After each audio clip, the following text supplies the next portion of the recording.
अस्सलामुअलैकुम। एल्पा ने मुतमईन होकर मुसल्ला पहरेदारों से कह दिया कि अब वो गूंगे बनकर ना रहें। महेश से ज़रूरत के मुताबिक बातें कर सकते हैं। रात को सानी ने महेश के ख्वाबीदा दिमाग में आकर उस पर तनवीमी अमल किया। एल्पा के अमल को उसके दिमाग से मिटाया, फिर एक नया लबो लहजा उसके जहन पर नक्श किया। इसके बाद उसे तनवीमी नींद सोने दिया। सुबह होते ही सानी ने एल्पा के लबो लहजे में एक मुसल्ला पहरेदार से कहा, इस मकान में महेश के लिए खतरा है, उसे मकान से बाहर लाओ और एक कार में से जाने दो। मैं इसके अंदर रहकर इसे कहीं भागने नहीं दूंगी। उन मुसल्ला पहरेदारों ने एल्पा का हुक्म समझकर इस पर अमल किया, फिर महेश को वहां से एक कार में जाने दिया। इस दौरान में सानी उन पहरेदारों के ख्यालात पढ़कर मालूम कर चुकी थी कि महेश को नागपुर से 200 किलोमीटर दूर एक छोटे से शहर में रखा गया है। वो सानी का मामूल और ताबेदार बन चुका है। सानी ने उसे हुक्म दिया कि वो पहले किसी भी फ्लाइट के जरिए मुंबई चलाए। वो उसके हुक्म की तामील करता हुआ मुंबई पहुंचने वाला था। अब महाराज ने सानी को नीलमा समझकर उसके दिमाग में पहुंचना चाहा। वो बोली, मैं अपने दिमाग में किसी को नहीं आने दूंगी, अभी तुम जाओ, मैं 1 आध घंटे बाद तुम्हारे दिमाग में आऊंगी। वो बोला, नीलमा, हम कभी एक दूसरे के दुश्मन नहीं रहे, फिर तुमने मेरे बेटे को किस लिए मुझसे छुपा रखा है? मैं भी दुश्मन नहीं हूँ, तुम्हारा बेटा मेरे पास बखैरियत है। तुम और एल्पा कोशिश करो कि मेरा पोता तिलक राम भाटिया मुझे मिल जाए। तुम में से जो मेरे पोते को मेरे पास पहुंचाएगा, मैं नतालिया, नताशा और महेश को उसके हवाले कर दूंगी। इससे आगे कोई बात ना करो, अब जाओ। सानी ने सांस रोककर उसे जाने पर मजबूर कर दिया। दूसरी तरफ एल्पा बुरी तरह मायूस होकर पोरस के पास पहुंची हुई थी। उसे कह रही थी, फरहाद ने हमारी लालमी में हमें बहुत नुकसान पहुंचाया है। उसने सिर्फ नताशा और नतालिया को ही नहीं, महाराज के बेटे महेश को भी अगवा करके कहीं छुपा दिया है। नीलमा और पोरस होटल छोड़ने और एयरपोर्ट जाने के लिए अपनी अपनी अटैची में सामान रख रहे थे। पोरस ने एल्पा से कहा, मुझे महाराज के बेटे से कोई दिलचस्पी नहीं, ये ज़रूर चाहता हूँ कि नताशा और नतालिया जिंदा सलामत रहें। फरहाद ज़रफ़ वाला बंदा है, उन्हें नुकसान नहीं पहुंचाएगा। मैं देखूंगा कि उन्हें मुझसे दूर रखकर क्या चाहता है। पोरस, वो बहनें अभी मुंबई में कहीं हैं, तुम किसी तरह उनका सुराग लगा सकते हो। मैं ख्याल खोनी के जरिए तुम्हारा साथ देती रहूंगी। एल्पा, मेरी बात का बुरा ना मानना, मैं किसी कमज़ोर का सहारा नहीं लेता। फरहाद जैसे पहाड़ के सामने तुम एक तिनका हो, तमाम जीती हुई बाजियां हार चुकी हो। जब कभी नताशा और नतालिया को मेरे लिए हासिल कर सको तो मुझसे ज़रूर राब्ता करना, उससे पहले मैं तुम्हें दिमाग में आने नहीं दूंगा। ये क्या कह रहे हो? क्या हमारे 4 डॉक्टरों के साथ दवाएं तैयार नहीं करोगे? नहीं, अपने डॉक्टरों को इसराइल वापस भेज दो। मैं सफ़र के दौरान में सोचूंगा कि मुंबई जाना चाहिए या किसी दूसरे मुल्क में जाकर गुमनाम रहकर दवाएं तैयार करना चाहिए। पोरस, मेरी नाकामियों का मतलब ये नहीं कि मैंने माजी में कामयाबियां हासिल नहीं की हैं और आइंदा कामयाबियां हासिल नहीं करूंगी। तुम पहले भी दवाएं तैयार करने के बाद पारस के हाथों नुकसान उठाते रहे हो, जबकि उन दिनों टेलीपैथी जानते थे। अब तुम्हारे पास ये लंबी नहीं रहा। तुम मेरी अहमियत को समझो, मैं तुम्हारे बहुत काम आऊंगी। एल्पा, तुम मेरी छठीस को नहीं समझती हो। तुम मेरे अंदर आती हो तो मेरी छठीस मुझे बताती रहती है कि तुम मेरे चोर ख्यालात पढ़ती रहती हो। मैं अनजान बनकर तुम्हें पढ़ने की छूट देता हूँ। तुमने यहूदी सुराग रसानों को वो दुश्वार गुजार जगह बताई है जहाँ मैंने गैर मामूली दवाओं के फार्मूले छुपा रखे हैं। बहरहाल, जब वो सुराग रसां उस जगह पहुंचेंगे तो उन्हें बड़ी मायूसी होगी और तुम मान लोगी कि मैं कोई नादान बच्चा नहीं हूँ। वह सांस रोककर उसे दिमाग से निकालना चाहता था। उसी वक्त महाराज ने आकर कहा, पोरस, मेरे आने पर तुमने सांस नहीं रोकी, इसका मतलब है कि यहाँ अल्पा मौजूद है।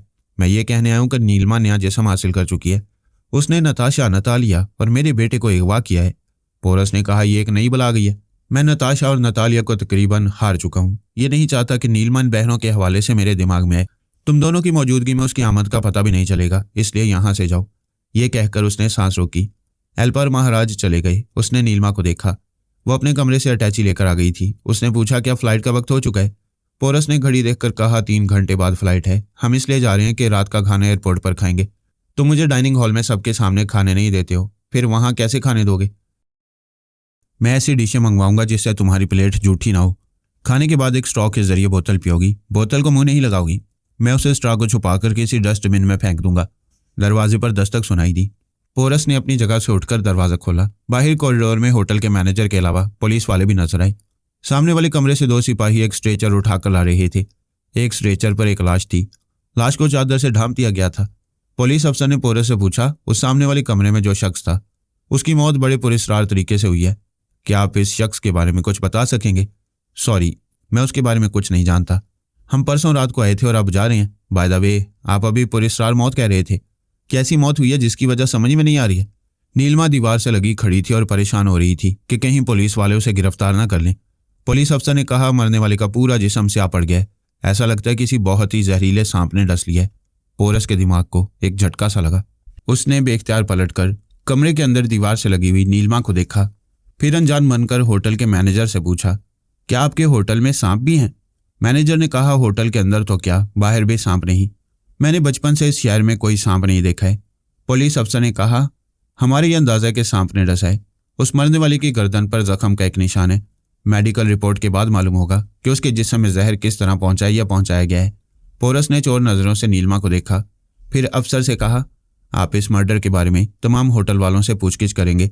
हम होटल छोड़कर जा रहे हैं। मेहरबानी करके आप पहले हमसे ज़रूरी सवालात कर लें और हमारा सामान भी चेक कर लें। मैं मेडिकल रिपोर्ट की रोशनी में ही सवालात कर सकता हूँ। अफसर ने कमरे के अंदर आकर 2 अटैचियों को देखते हुए कहा, प्लीज़ इन्हें खोलें। मैं इत्मीनान करना चाहता हूँ कि आपके सामान में कोई जहरीली चीज़ है या नहीं। पोरस और नीलिमा ने अपनी अपनी अटैची खोल दी। अफसर ने आगे बढ़कर दोनों अटैचियों की एक एक चीज़ को देखा। टूथपेस्ट और परफ्यूम की शीशी वगैरह को चेक किया। किसी में जहर नहीं था, जबकि जहर का मुजस्मा उस अफसर के करीब ही था। अफसर ने चेकिंग के बाद कहा, सॉरी, मैंने अपना फ़र्ज़ अदा करने के लिए आपको जहमत दी। आप अपना सामान पैक करके जा सकती हैं। पोरस ने इत्मीनान की सांस ली। जल्दी जल्दी सामान पैक करने लगा। अफसर कमरे से चला गया। वह धीमी आवाज़ में नीलिमा से बोला, आखिर तुम अपनी जहरीली आदत से बाज नहीं आई? वह इनकार में सर हिलाकर बोली, मैंने कुछ नहीं किया। बकवास मत करो। अब अपने चेहरे से परेशानी जाहिर ना करो, नॉर्मल रहो और मेरे साथ मुस्कुराती हुई चलो। वो अपनी अपनी अटैची उठाकर कमरे से बाहर आ गए। पुलिस वालों के दरमियान से गुजरते हुए लिफ्ट के अंदर पहुंचे। फिर वहां से ग्राउंड फ्लोर पर आकर काउंटर पर चेकआउट के लिए आए। पोरस अंदर से परेशान था। यह अंदेशा था कि इस मुल्क से बाहर जाने तक कोई गड़बड़ हो सकती है। यह भेद किसी तरह खुल सकता है कि उसके साथ रहने वाली हसीना जहरीली नागिन है। वो होटल से बाहर आकर एक टैक्सी में बैठकर एयरपोर्ट की तरफ चले गए। होटल के अंदर पुलिस अफसर की तफ्तीश जारी थी। उसने मैनेजर से पूछा, इस कमरे में कौन है? मैनेजर ने कहा, उसी का कमरा जिसका सामान आप चेक कर चुके हैं। आपने पहले नहीं बताया कि उसने 2 कमरे लिए थे। हमें दूसरा कमरा भी चेक करना चाहिए। वो दरवाज़ा खुलवाकर सिपाहियों के साथ उस कमरे में आया जिसे पोरस ने नीलिमा के लिए रखा था। वो रात को सोने से पहले दोनों कमरों का दरमियानी दरवाज़ा बंद करता था ताकि वो उसकी नींद के दौरान में कमरे में आकर उसे नुकसान न पहुंचा सके। अफसर और सिपाहियों ने इस कमरे की तलाशी ली। उन्हें कोई ऐसी चीज़ नहीं मिली जिसके जरिए एक जहरीले हसीना का भेद खुलता। एक सिपाही ने बाथरूम से बाहर आकर अफसर को एक टूथब्रश दिखाते हुए कहा, सर, ये वॉश बेसन पर रखा हुआ था। अफसर ने इस टूथब्रश को लेकर गौर से देखा। इसके एक हिस्से पर सुर्ख धब्बा सा नजर आ रहा था। उसने धब्बे को उंगली से छूकर देखा, फिर मुस्कुरा कर कहा, लिपस्टिक का निशान है। वह हसीना इस कमरे में रहती थी और यह टूथब्रश इस्तेमाल करती थी। भूल कर चली गई। वह ब्रश को एक तरफ फेंक कर कमरे से चला गया। एक सिपाही ने उसे फर्श पर से उठाया। उसे बड़ी मोहब्बत और हवस से देखा। उसने नीलिमा को होटल से जाते देखा था और यह सोचकर रह गया था कि ऊंची सोसाइटी की हसीना है। इसे दूर से देखा जा सकता है मगर हाथ नहीं लगाया जा सकता। अब हाथ लगाने के लिए वह ब्रश हाथ में आ गया था। उसने दिल में कहा, हाय, वो इसे अपने मुंह से लगाती रही होगी। होंठों की लाली थोड़ी सी रह गई है। उसने ब्रश के उस हिस्से को चूम लिया जहां होंठों की लाली थी। फिर ख्याल आया वो इसे अपने मोतियों जैसे सफ़ेद दांतों से लगाती होगी। हाँ, ऐसे दांत मांजती होगी, ऐसे। उसने ब्रश को अपने दांतों से लगाकर आंखें बंद कर लीं। ब्रश को 1-2 बार अपने दांतों पर फेरा। इसके साथ ही हलक से कराह निकली। पहले मसूड़ों और हलक में जलन महसूस हुई। फिर जहर की आग पूरे जिस्म में फैलने लगी। वह चीख मारकर गिर पड़ा। फर्श पर तड़पते हुए चीखने लगा, बचाओ, मुझे बचाओ। उसकी आवाज़ उसके अंदर ही घुट कर रह गई। अफसर और दूसरे सिपाही दौड़ते हुए आए। फिर उसे देखकर ठिठक गए।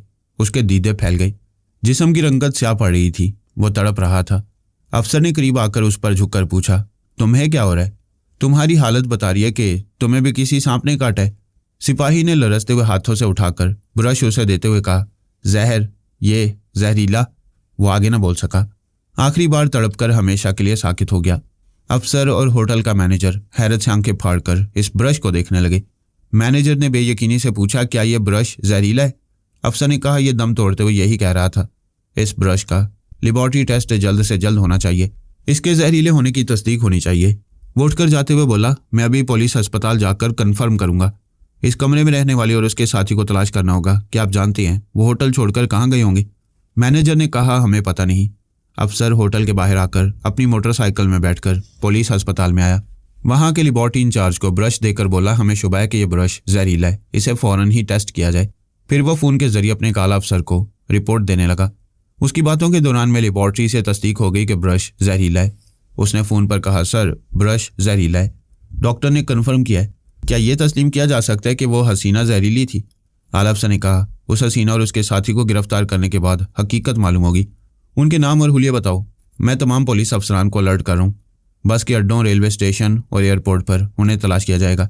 अफसर ने उन दोनों का हुलिया और उनके नाम बताए। इस शहर की पुलिस फोर्स हरकत में आ गई। एक अफसर सिपाहियों के साथ एयरपोर्ट पहुंचा। वहां से जितनी फ्लाइट्स परवाज करने वाली थी उनके बोर्डिंग कार्ड्स हासिल करने वाले मुसाफिरों पर नजर रखी जाने लगी। एयरपोर्ट की पुलिस और वहां के अमले ने उनसे ताउन किया। फिर कंप्यूटर से पता चला कि इस नाम की एक दोशीज़ा और एक जवान मर्द 20 मिनट पहले एक फ़्लाइट से इंडिया जा चुके हैं। सांप निकल चुका था, अब महज लाठी पीटने वाली बात थी। वो भारतीय इंटेलिजेंस से रब्ता करके उन्हें नीलमा और पोरस के मुतल्लिक बताने लगे। भारतीय इंटेलिजेंस वालों ने कहा कि उन दोनों को मुंबई एयरपोर्ट पर गिरफ्तार कर लिया जाएगा। अगर वो दोशीज़ा जहरीली है तो फिर भारत में भी कानून के मुहाफिजों के लिए मौत बनती रहेगी। उसे आज़ाद नहीं छोड़ा जाएगा।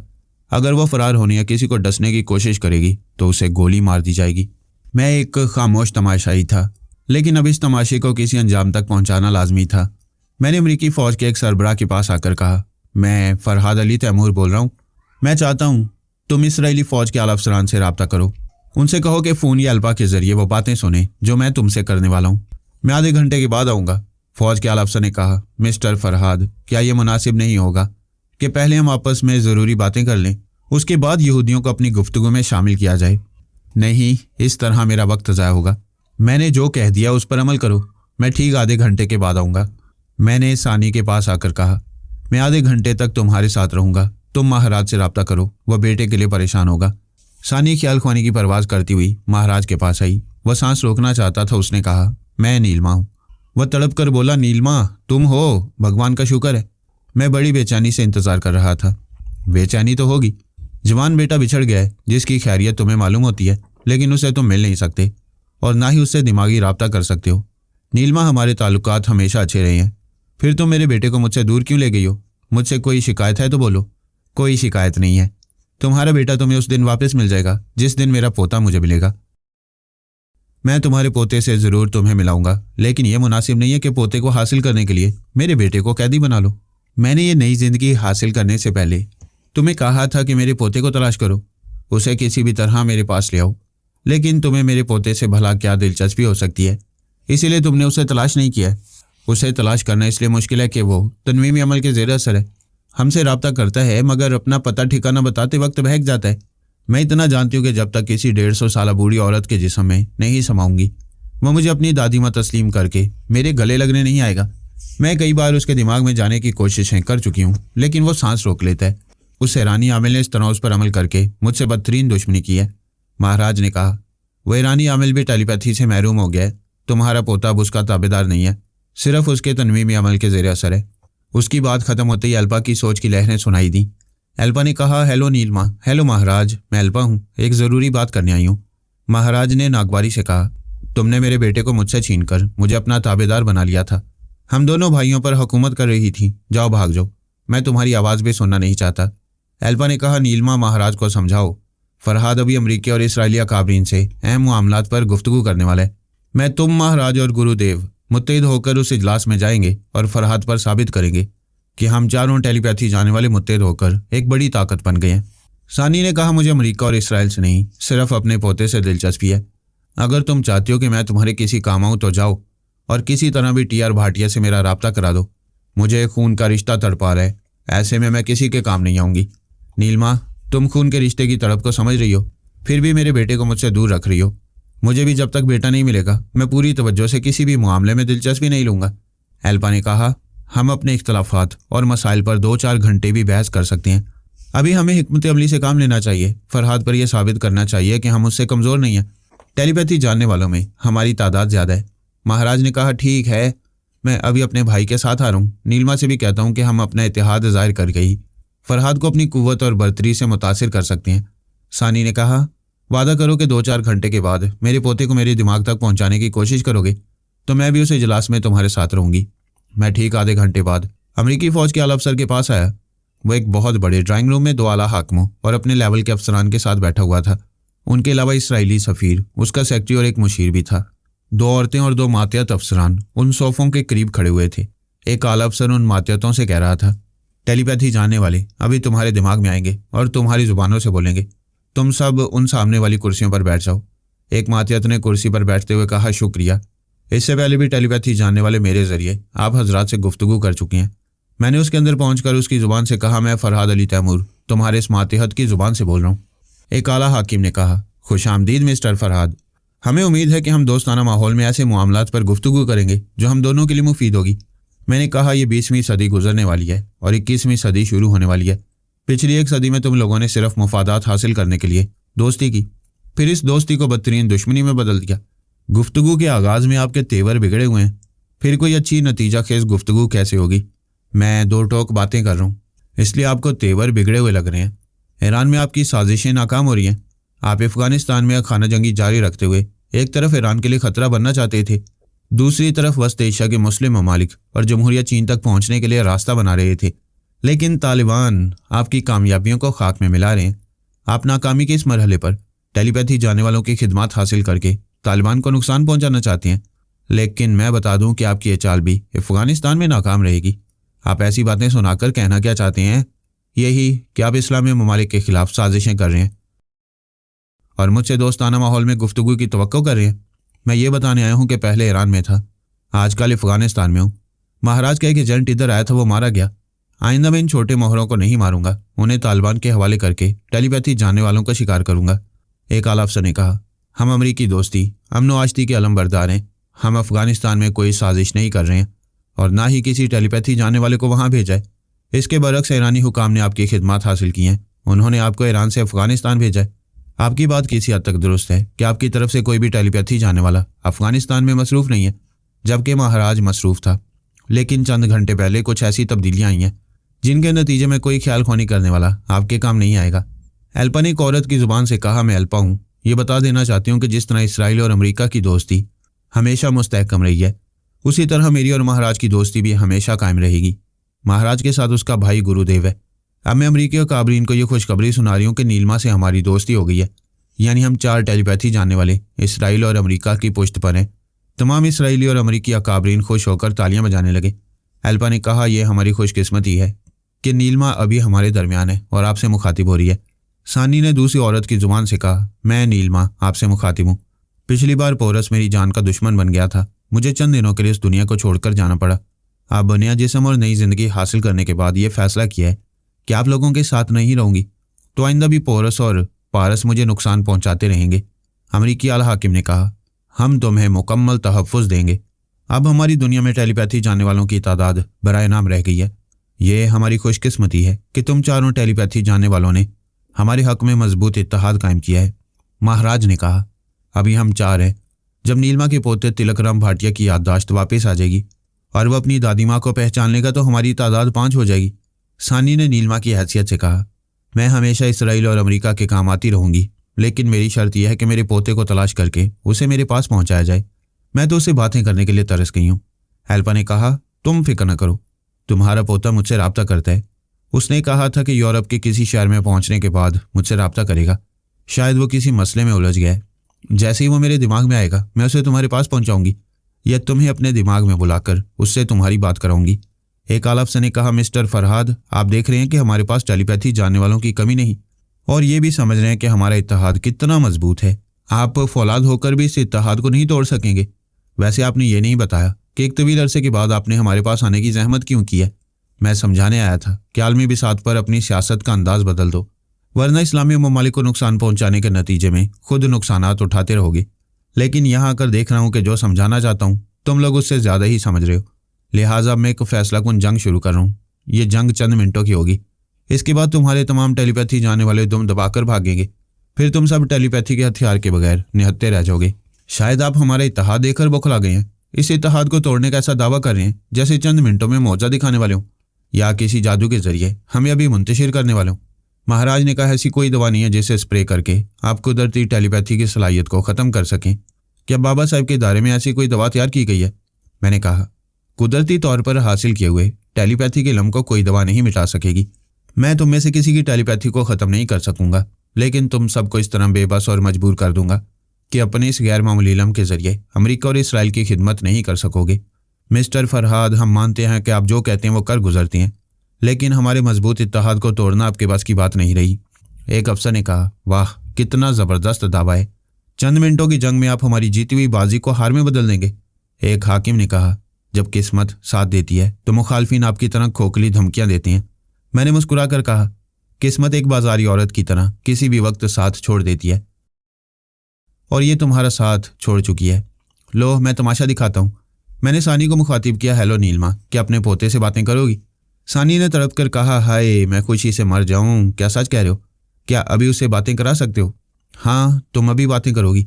उससे पहले मैं कुछ ज़रूरी बातें बता दूं। मैंने तनवीमी अमल के ज़रिए तिलकराम भाटिया को अपना मामूल और ताबेदार बना लिया है। तनवीमी अमल के दौरान में यह हकीकत मालूम हुई कि ईरानी आमिल ने उसका ब्रेन वॉश करके उसके जहन से पिछली ज़िंदगी भुला दिया। साहब अमल के मुताबिक जब तुम 150 साल बूढ़ी औरत के जिस्म में समाओगी तो टीआर भाटिया तुम्हें दादी माँ तस्लीम करके तुम्हारे गले लग जाएगा। ऐसे ही वक्त उसकी याददाश्त वापस आ जाएगी। हाँ, मेरे पोते ने एक बार मुझसे कहा था कि वो दूर ही दूर से मुझसे बातें कर सकता है, लेकिन वो उसी वक्त दादी माँ के गले लगेगा जब उसकी आत्मा किसी 150 साल बूढ़ी के जिस्म में समाएगी। प्लीज़ मुझे उसकी आवाज़ सुना दो, ज़रा सब्र करो। एक अहम बात यह है कि मैंने उसके दिमाग को लॉक कर दिया है। सिर्फ मैं ही एक मखसूस लबो लहजे इख्तियार करके उसके दिमाग में जा सकता हूँ। यहाँ जितने टेलीपैथी जानने वाले हैं उन्हें मायूसी होगी, वो भाटिया के अंदर नहीं पहुँच सकेंगे। एल्पा ने कहा, आप ज़बरदस्त चाल चल रहे हैं। किसी डमी टीआर भाटिया को पेश करके नीलमा को धोखा दे रहे हैं। मैं साबित कर दूंगा कि टीआर भाटिया डमी नहीं, असली है। नीलमा, तुम ज़रा सी देर के लिए मेरे दिमाग में आओ। मैंने ख्याल ख्वानी के ज़रिए सानी को बताया कि उसे थोड़ी देर बाद क्या कहना और क्या करना चाहिए। फिर मैंने कहा, एल्पा, मैंने सबूत पेश करने के लिए नीलमा को उसके पोते के दिमाग में पहुंचा दिया है। भाटिया मेरे हुक्म के मुताबिक दादी माँ से 10 मिनट तक गुफ्तगू करेगा, फिर सांस रोककर अपनी दादी को रुखसत कर देगा। ये कहते ही मैंने ख्याल ख्वानी की परवाज़ की। एल्पा के दिमाग में पहुंचा। वो नीलमा के दिमाग में पहुंचना चाहती थी। मेरी सोच की लहरों की वजह से उसने सांस रोक ली, ख्याल ख्वानी की परवाज़ न कर सकी। इसी तरह मैं महाराज और गुरुदेव के दिमागों में गया। वो भी ख्याल ख्वानी के जरिए मालूम करना चाहते थे कि नीलमा वाकई अपने पोते के दिमाग में पहुंचकर बातें कर रही है या नहीं, लेकिन मेरी सोच की लहरों के बायस उन्होंने भी सांस रोक ली। वो भी नीलमा के पास ना जा सके। मैं जल्दी जल्दी एल्पा, महाराज और गुरुदेव के दिमागों में बारी बारी पहुंचकर उन्हें ख्याल ख्वानी का मौका नहीं दे रहा था। दूसरी तीसरी बार जाने से तीनों ने पूछा कि मैं कौन हूँ, लेकिन मैंने जवाब नहीं दिया। 10 मिनट गुजरने में कितनी देर लगती है? नीलमा यानी सानी की आवाज़ सुनाई दी। वो खुश होकर कह रही थी, मिस्टर फरहाद, मैं आपका एहसान नहीं भूलूंगी। मैंने अपने पोते से बात की है, उसके चोर ख्यालात भी पड़े हैं। वो बेशक मेरा पोता तिलकराम भाटिया है, तुम सच्चे हो, लेकिन उसने सांस रोककर मुझे अपने दिमाग से निकलने पर मजबूर कर दिया। क्या तुमने उसे ऐसा करने पर मजबूर किया था? हाँ, मुझे अपनी सच्चाई का सबूत पेश करना था। मुख्तसर से वक्त में तुम उसके चोर ख्यालात पढ़कर मुतमईन हो गई हो। अब बताओ कि अमेरिका और इसराइल के लिए काम करोगी या मुझे खुश रखोगी? मैं अपने पोते की सलामती के लिए तुम्हारी हर बात मानकर तुम्हें खुश रखूंगी। अमेरिका और इसराइल के लिए कभी काम नहीं करूंगी। मैंने दोनों मुल्कों के अकाबरीन से कहा, देखो, मैंने कहा था चंद मिनटों में तुम्हारे टेलीपैथी जानने वाले तुम्हारा साथ छोड़ देंगे। एल्पा ने कहा, आप सिर्फ एक नीलमा को छीनकर हमें कमज़ोर नहीं बना सकेंगे। मैंने कहा, ज़रा सब्र करो और तमाशा देखो। फिर मैंने सानी से कहा, नीलमा, मेरा वादा है, जब भी तुम्हारी आत्मा 150 साल बूढ़े जिस्म में आएगी, मैं टीआर भाटिया को तुम्हारे पास पहुंचा दूंगा। लेकिन मेरी एक शर्त है, मैं महाराज के बेटे महेश को तुमसे लेकर भाटिया को तुम्हारे हवाले करूंगा, और जब तक ऐसा न हो तुम महाराज को उसके बेटे की आवाज़ भी नहीं सुनाओगी। महाराज ने तड़प कर कहा, ये आप क्या कह रहे हैं? मैंने कहा, और मेरा हुक्म है कि रोज़ एक बार महेश को जहनी अजियत पहुंचाया करोगी। महाराज और गुरुदेव चीखने और गिड़गिड़ाने लगे। कहने लगे, फरहाद साहब, ऐसा जुल्म ना करें, हम आपके बड़े से बड़े मुतालबात मंजूर करेंगे। प्लीज़ आप महेश को नुकसान पहुंचाने वाला कोई हुक्म नीलमा को न दें। मेरे बहुत ज़्यादा मुतालबात नहीं हैं। फ़िलहाल इन दो मुल्कों की दोस्ती पर थूक कर चले जाओ। अगर कभी पता चला कि मेरी लाइलमी में तुम एल्पा और इन दोनों मुल्कों से दरे पर्दा दोस्ती रखते हो तो तुम्हारा बेटा तुम्हें जिंदा नहीं मिलेगा। दोनों भाई बड़ी बड़ी कस्में खाकर यकीन दिलाने लगे कि वो मेरी मर्जी और मजाज के खिलाफ कोई काम नहीं करेंगे। मैंने कहा, ठीक है, आप जाओ, आइंदा यहाँ तुम्हारी आवाज़ भी सुनाई ना दे। थोड़ी देर तक खामोशी रही। फिर मैंने कहा, अफसोस, थोड़ी देर पहले इस अमरीकी और इसराइली महफिल में कितनी रौनक थी। नीलमा, महाराज और गुरुदेव जा चुके हैं, सिर्फ एक एल्पा रह गई है। बड़ी बड़ी सियासी चालें चलने वालों, चंद मिनट के बाद एल्पा भी नहीं रहेगी। तुम लोगों ने देखा है कि मैं जो कहता हूँ उस पर अमल ज़रूर करता हूँ। जब मैंने कह दिया है कि एल्पा यहाँ नहीं रहेगी तो फिर नहीं रहेगी। चंद मिनट, सिर्फ चंद मिनट। बोलो एल्पा, जाती हो या मैं भगाऊँ? एक आला अफसर ने कहा। एल्पा, तुम इसकी धौंस में ना हो, तुम्हारी कोई कमज़ोरी इसके हाथ में नहीं है। ये तुम्हें हमसे अलग होने पर मजबूर नहीं कर सकेगा। मैंने कहा, चलो फिर तमाशा देखो। एल्पा, हम ये नहीं जानते कि जनाब तबरेज़ी तुम्हारी हमायत क्यों करते हैं। उन्होंने हमसे कहा है कि कभी तुम गलती करो तो हम तुम्हें सज़ा दें, लेकिन तुम्हें जिस्मानी और दिमागी तौर पर नुकसान ना पहुँचाएं। अगर वो ऐसी हदायत ना देते तो मैं अभी तुम्हें टेलीपैथी से महरूम कर देता। एल्पा अब सहम गई थी। वो बरसों से देखती आ रही थी और आज भी देख चुकी थी कि मैंने जो धमकियां दी थी उन पर कामयाबी से अमल भी किया। इस आखिरी धमकी का ताल्लुक उससे था और वह समझ रही थी कि कुछ होने वाला है। एक आला अफसर ने पूछा, अल्बा तुम खामोश क्यों हो? अगर तुम्हारी कोई कमजोरी इसके हाथ में है तो हमें बताओ। वह बोली, नहीं, मेरी कोई कमजोरी किसी के हाथों में नहीं है, बिल्कुल महफूज हूँ। मैंने कहा, एल्पा अभी इन लम्हात में तुम जहाँ हो उस मकान के सामने एक पान सिगरेट की दुकान है। उस दुकान के साइन बोर्ड पर हिंदी जुबान लिखी हुई है। उस मोहल्ले का नाम भूपिंद्रा बाजवा नगर है और जिस गली में तुम्हारा मकान है उसे चंपत लाल गली कहती हैं। एल्पा मेरी बातें सुनती जा रही थी और उसके होश उड़ते जा रहे थे। मैंने कहा, मैं अपने बुजुर्ग की हदायत के मुताबिक तुमसे टेलीपैथी का लम छीनना नहीं चाहता, लेकिन मेरा एक मातियत एंटी टेलीपैथी दवा स्प्रे करने के लिए चल पड़ा है। अगर तुम टेलीपैथी की सलामती चाहती हो तो भागो, वहां से भागो, वो 15 मिनट के अंदर पहुंचने वाला है। भागो, अब तुम्हारे मुकद्दर में भागना ही भागना है। मैं खामोश हो गया। एक आला हाकिम ने अल्पा को मुखातिब किया। फौज के अफसरान ने भी उसे आवाज़ें दी मगर कोई जवाब न मिला। वह जवाब देने वाली जहां थी वो मकान छोड़कर भाग रही थी। इन लम्हात में उसे जान से ज्यादा टेलीपैथी की सलामती अजीज थी। इन दोनों ममालिक का साथ देने वाली किस्मत एक बाजारी औरत की तरह उनका साथ छोड़ चुकी थी। तैयारा अपनी मखसूस रफ्तार से मखसूस बुलंदी पर परवाज कर रहा था। मुसाफिर सो रहे थे और कुछ जाग रहे थे। उन जागने वालों में नीलमा और पोरस भी थे। पोरस ने होटल से निकलने के बाद खामोशी इख्तियार कर ली थी। तब से अब तक नीलमा से कुछ नहीं बोल रहा था। बड़ी संजीदगी से सोच रहा था, क्या इस जहरीली नागिन से पीछा छुड़ा ले? पीछा छुड़ाना कुछ ज्यादा मुश्किल नहीं था। वो इस बात का मुंतजिर था कि नीलमा की जुबान से जब कोई ऐसी बात निकले या उसे कोई ऐसी हरकत हो जिससे उसकी गुमशुदा जिंदगी का सुराग मिल सके। और ये कहा नहीं जा सकता था कि कब उसका असली चेहरा और असली जिंदगी सामने आएगी। जब तक असलियत सामने नहीं आएगी तब तक वो मुसीबत बनी रहेगी। नीलमा उसके साथ होटल से निकलने के बाद बार बार उसे देखती रही और एहसास जुर्म से सर झुकाती रही। पोरस ने एयरपोर्ट पहुंचकर उसके साथ बर्गर खाया और कोल्ड ड्रिंक की डिस्पोजेबल बोतल पी। फिर बोतलों को डस्टबिन में फेंक दिया। वो बोली, तुम कब से खामोश हो? कुछ तो बोलो। वो कुछ ना बोला, खामोश रहा। तैयारी में आकर बैठने के बाद नीलमा ने कहा, मैं जानती हूँ मुझसे नाराज हो, मगर कब तक नाराज रहोगे? वो बोला, मेरे जिस्म के किसी हिस्से पर दांत काट दो, मैं हमेशा के लिए खामोश हो जाऊंगा। मेरी नाराजगी की शिकायत भी नहीं रहेगी। फॉर गॉड सेक ऐसी बातें ना करो। तुम्हें नुकसान पहुंचाने से पहले मैं मर जाना पसंद करूंगी। क्या तुम मुझे नुकसान नहीं पहुंचा रही हो? अगर होटल में तुम्हारा भेद खुल जाता तो तुम्हारे साथ मैं भी कानून की गिरफ्त में आ जाता। एक बार बच गया, क्या बार बार बच पाऊंगा? पोरस, मैं बहुत शर्मिंदा हूँ। वादा करती हूँ आइंदा कानून की गिरफ्त में आने वाली और तुम्हें मुसीबत में डालने वाली हरकत नहीं करूंगी। मैं नादान बच्चा नहीं हूँ। ये समझता हूँ कि तुम अपनी जहरीली फितरत से मजबूर हो। तुम मेरी खातिर खुद को कंट्रोल करोगी, लेकिन हसीन और जवान हो।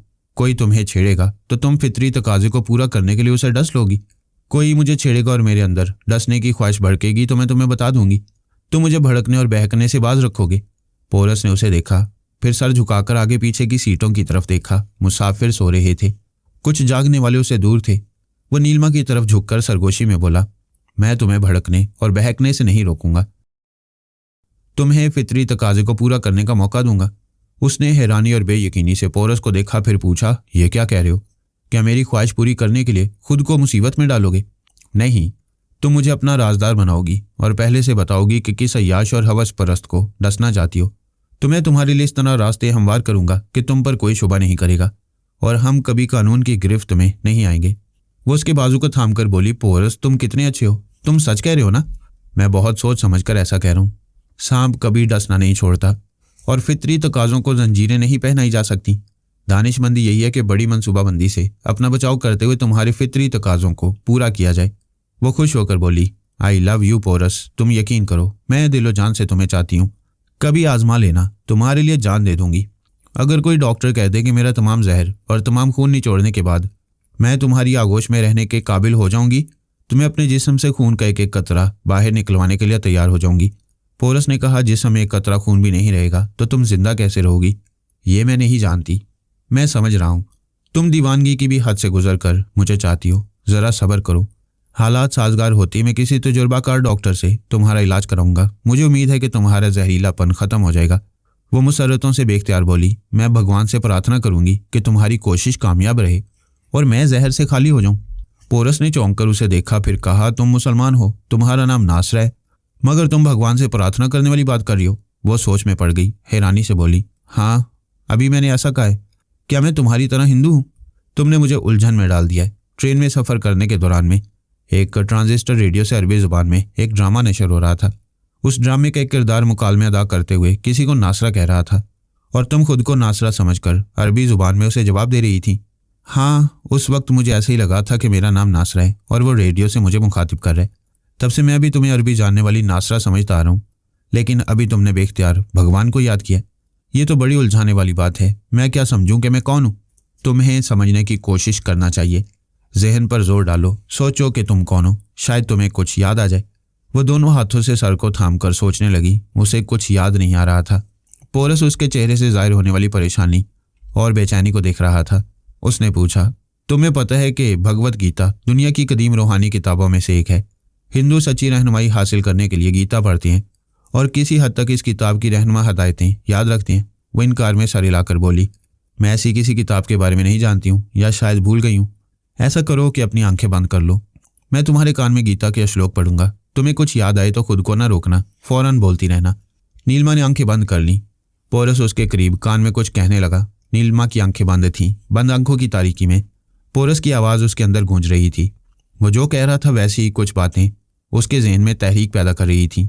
वो बेख्तियार बोलने लगी, याद करने लगी। फिर परेशान होकर उसने आंखें खोल दी। उसे तैयारी का अंदरूनी मंजर दिखाई दिया। याद आया कि वो पोरस के साथ सफ़र कर रही है और अभी खुद को भूलकर कहीं गुम हो गई थी। उसने सर घुमा कर देखा।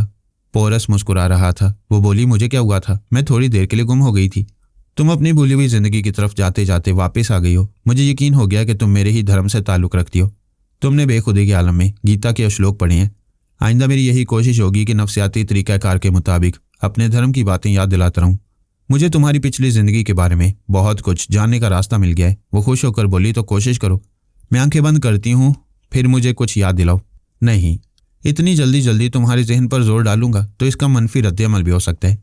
कुछ ज़्यादा वक्त लगे, कोई बात नहीं। मैं नफ्सियाती ट्रीटमेंट के ज़रिए तुम्हारी याददाश्त वापस लाऊंगा। तुम मेरे जहरीलेपन के बावजूद मुझे अपने साथ रखते हो। मुझ पर तवज्जो देकर मेरी याददाश्त वापस लाना चाहते हो। इससे साफ जाहिर होता है कि मुझे दिल की गहराइयों से चाहते हो। तुम मुँह करीब लाकर बोलती हो तो हल्की सी बू महसूस होती है। ये जहर की वजह से है। मैंने ताकीद की थी कि सुबह, दोपहर और रात को ब्रश किया करो। ये रात गुजरने वाली है और तुमने ब्रश नहीं किया। तुम मुझसे नाराज़ थे, इसलिए मुझे याद नहीं रहा। मैं अब भी जाकर ब्रश करूंगी। उसने सीट के नीचे से अटैची खींच कर निकाली और कुछ तलाश करने लगी। पोरस ने पूछा, क्या हुआ? ब्रश नहीं है? है, मगर मिल नहीं रहा। पोरस उसकी अटैची अपनी तरफ खींचकर उसमें से एक एक चीज़ निकाल कर देखने लगा। फिर बोला, वो नहीं है। क्या तुम होटल में भूल आई हो? मुझे याद नहीं आ रहा। शायद वहीं भूल आई हूँ। शायद क्या, यकीनन यही गलती की है। तुमने होटल में कब ब्रश किया था? दोपहर को। लेकिन तुम परेशान क्यों हो रहे हो? ज़रा अकल से सोचो। वो ब्रश पुलिस वालों के हाथ लगेगा और फिर वो इसका लेबॉर्ट्री टेस्ट कराएंगे तो साबित हो जाएगा कि वह ब्रश जहरीला है। इसे इस्तेमाल करने वाला जहरीला है। किसी को शुबा नहीं होगा। तुम्हें परेशान नहीं होना चाहिए। तुम नहीं जानती हो, होटल के मुलाजिम मुसाफिरों की छोड़ी हुई चीज़ें अपने पास रख लेते हैं। अगर किसी मुलाजिम ने ऐसा किया होगा, फिर उसे इस्तेमाल किया होगा, तो उसका अंजाम क्या होगा? क्या उसकी मौत नहीं होगी? क्या ये बात पुलिस वालों तक नहीं पहुंचेगी? तुम बहुत दूर तक सोचते हो, ऐसा नहीं होगा। पोरस ने उसकी बात का जवाब नहीं दिया। गहरी संजीदगी से सोचने लगा कि होटल में रह जाने वाला ब्रश मुसीबतें ला सकता है। अगरचे वो उस मुल्क से दूर निकल आए हैं, लेकिन जहां पहुंचने वाले हैं वहां की पुलिस को बताया जा सकता है कि एक जहरीली या जहरीला इस त्यारे में है और वो दोनों मुंबई जाने वाले मुसाफिर हैं। नीलिमा उसे तवज्जो से देख रही थी। फिर बोली, तुम फिर नाराज़ हो गए हो? मैंने जानबूझकर उसे होटल में नहीं छोड़ा है। मैं नाराज़ नहीं हूँ। भूल सबसे ही होती है, लेकिन मैं पेश आने वाले खतरात को भांप रहा हूँ। कैसा खतरा? प्लीज़ मुझे सोचने दो। थोड़ी देर में सुबह होने वाली है। तुम सोने की कोशिश करो। एक एयर होस्टेस करीब से गुजर रही थी। पोरस ने उसे कहा, एक्सक्यूज़ मी, क्या मुझे एक कप कॉफ़ी मिल सकती है? नीलिमा ने कहा, एक नहीं 2 कप। एयर होस्टेस सोचने के अंदाज में पोरस को तकने लगी। उसके चेहरे से परेशानी जाहिर हो रही थी। पोरस ने पूछा, क्या बात है? वो चौंक कर बोली, कुछ नहीं। आप कौन सा मशरूब लेंगे? हमने मशरूब के लिए नहीं, 2 कप कॉफ़ी के लिए कहा है। ओके, मैं अभी लाती हूँ। वो चली गई। पोरस के दिमाग ने कहा, कोई गड़बड़ है। ये परेशान और गायब दिमाग थी। क्या इसके अंदर कोई टेलीपैथी जाने वाला है? वो मुझे सोचती हुई नज़रों से देख रही थी।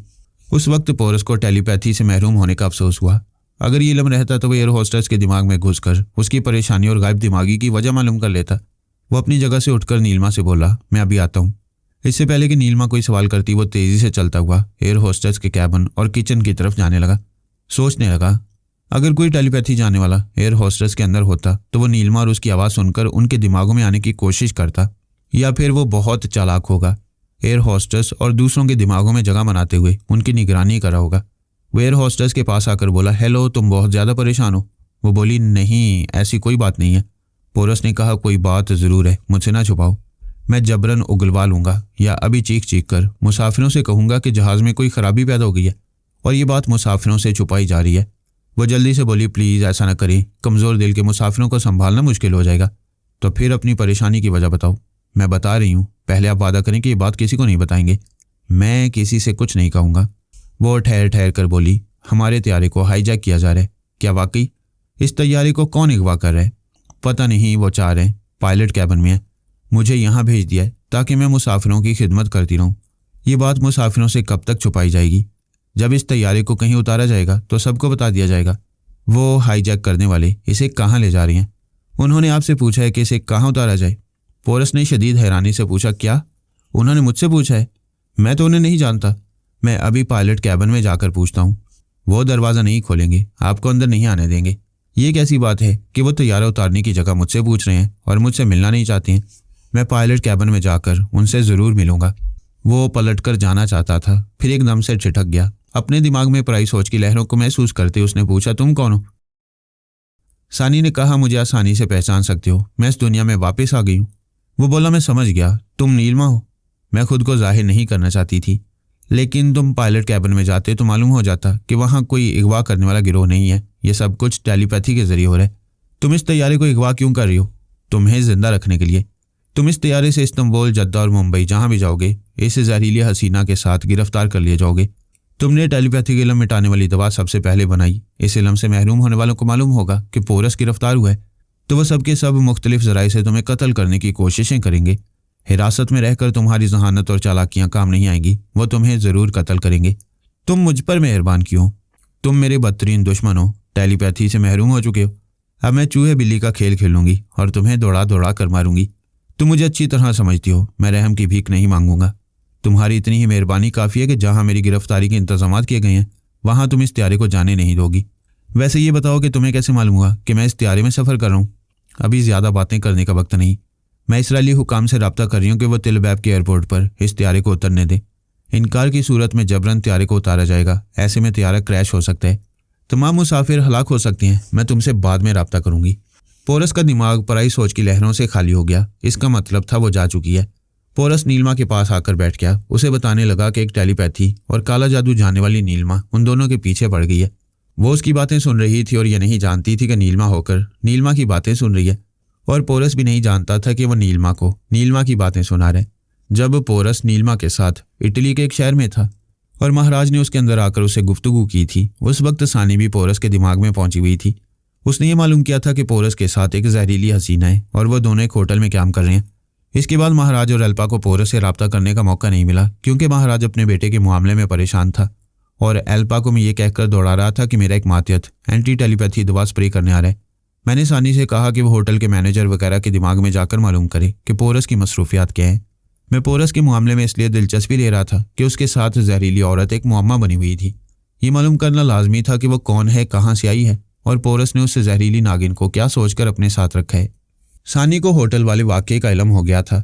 उसने एक मुतल्लिका अफसर के दिमाग में जाकर उसे तैयारी के पायलट से रब्ता करने पर मजबूर किया। इस तरह वो पायलट और एयर होस्टेस वगैरह के दिमागों में पहुंच गई। पायलट को धमकी दी कि वो उसके अहकामात की तामील नहीं करेगा तो वो उसे जहनी अजियतें देगी, फिर वो तैयारी को अपने काबू में नहीं रख सकेगा, हादसा लाजमी होगा। फिर उसने इसराइली हुकाम से रब्ता किया, उन्हें भी धमकी दी कि वहाँ तैयारी को उतरने की इजाज़त नहीं दी गई तो इस तैयारी के साथ एयरपोर्ट की इमारत भी तबाह होगी। उसने रनवे क्लियर रखने के लिए सिर्फ 1 घंटे की मोहलत दी। 1 घंटे की मोहलत कम थी। ये फैसला किया गया कि तैयारे को उतरने की इजाज़त दी जाए, लेकिन मुसाफिरों को तैयारे से उतरने की इजाज़त ना दी जाए। इस दौरान में वो काबरीन बार बार ब्रेन आदम से कहते रहे कि वो जल्द से जल्द एल्पा को कहीं से भी बुलाए ताकि वो टेलीपैथी के जरिए अगवा करने वाली अजनबी औरत से निमट सके, लेकिन एल्पा से रब्ता नहीं हो रहा था। वो एंटी टेलीपैथी दवा से बचने के लिए भागती फिर रही थी। 1 घंटे के बाद वो तैयारा रनवे पर उतर गया। फौज रनवे के उस हिस्से के चारों तरफ मुस्ताद खड़ी हुई थी। सानी ने फौज के काला अफसर के अंदर आकर पूछा, तुमने इतनी फौज क्यों जमा की है? हम एहतियाती तदबीर पर अमल कर रहे हैं। आधे घंटे के बाद इस तैयारे के अंदर एक ज़बरदस्त धमाका होगा। तमाम मुसाफिरों के साथ इस जहाज़ के भी परखच्चे उड़ेंगे और यहाँ खड़े हुए तमाम फौजी भी बेमौत मारे जाएंगे। ये तैयारा इमारत के करीब है, इसलिए धमाके से इमारत को भी नुकसान पहुंचेगा। आला अफसर ने परेशान होकर पूछा, तुम चाहती क्या हो? आधे घंटे के अंदर मुसाफिरों को तैयारे से उतारकर इमारत में पहुंचा दो, फिर कोई धमाका नहीं होगा। आला अफसर ने तैयारे से सीढ़ियां लगाने और मुसाफिरों को बाहिफाजत उतारकर वहां से ले जाने का हुक्म दिया। हुक्म की तामील होने लगी। मुसाफिर औरतें, बच्चे और मर्द सभी घबराए हुए थे। कई औरतें रो रही थीं। किसी की समझ में नहीं आ रहा था कि क्या होने वाला है। तैयारी के दरवाजे खोल दिए गए। मुसाफिरों को वहां से एयरपोर्ट की इमारत में जाने के लिए कहा जा रहा था। तैयारी के रनवे पर उतरने से पहले उन सबसे कह दिया गया कि इस तैयारी को हाईजैक किया गया है, लिहाजा उन्हें जो कहा जाए उस पर फौरन अमल करते रहें। और वो अमल कर रहे थे। तैयारी से उतरकर तेजी से चलते हुए इमारत की तरफ जा रहे थे। इनमें नीलमा और पोरस भी थे। सानी ने पोरस के दिमाग में आकर कहा, इमारत में पहुंचते ही किसी तरह निकल भागो, शहर में जाकर कहीं गुम हो जाओ। मैं तुम्हें जिंदा रखने के लिए सब कुछ कर रही हूँ। जब मैं तुम्हें कुत्ते की मौत मारूंगी तो मेरी ये मेहरबानियां बहुत याद आएंगी। पोरस ने कोई जवाब नहीं दिया। सांस रोककर उसकी सोच की लहरों को दिमाग से निकाल दिया। फिर नीलमा से कहा, इमारत के अंदर पहुंचते ही हमारी कोशिश होगी कि हम कानून के मुहाफिजों को धोखा देकर शहर में जाएं। मैं एक ऐसी जगह जानता हूं जहां हम छुप कर रह सकेंगे। तमाम मुसाफिर तेजी से चलते हुए और दौड़ते हुए इमारत के अंदर आ रहे थे। फौजी जवान उन्हें इमारत के एक मखसूस हिस्से तक महदूद रखते हुए कह रहे थे कि वो किसी दूसरी जगह ना जाएं। जो फौजी जवान ऊंची आवाज़ों में उन्हें समझा रहा था, सानी उनके दिमागों में बारी बारी पहुंचकर उन्हें फायर करने पर मजबूर करने लगी। उन्होंने उसकी मर्जी के मुताबिक इस तरह फायरिंग शुरू कर दी कि किसी को जानी नुकसान ना पहुंच सके। लेकिन तमाम मुसाफिर दहशतज़दा होकर इधर उधर भागने लगे। उनके अलावा दूसरे तैयारों में जाने वाले मुसाफिर भी हज़ारों की तादाद में थे। वो भी जान बचाने के लिए दौड़ते हुए इमारत से बाहर जा रहे थे। नीलमा और पोरस भी उनके साथ दौड़ते हुए मेन रोड पर आए। फिर एक टैक्सी में बैठकर जाने लगे। एयरपोर्ट पर ऐसी भगदड़ जारी थी कि औरतें बच्चे गिरते पड़ते रहे, कितने ही जख्मी होते रहे। वहां की इंतजामिया सैकड़ों अफराद को कंट्रोल ना कर सकी। जिसे जिधर का रास्ता मिलता रहा वो उधर भागता चला गया। नीलमा और पोरस के अलावा इस तैयारी के दीगर मुसाफिर भी इमिग्रेशन के कानून के खिलाफ एयरपोर्ट की इमारत से निकलकर शहर में दाखिल हो गए।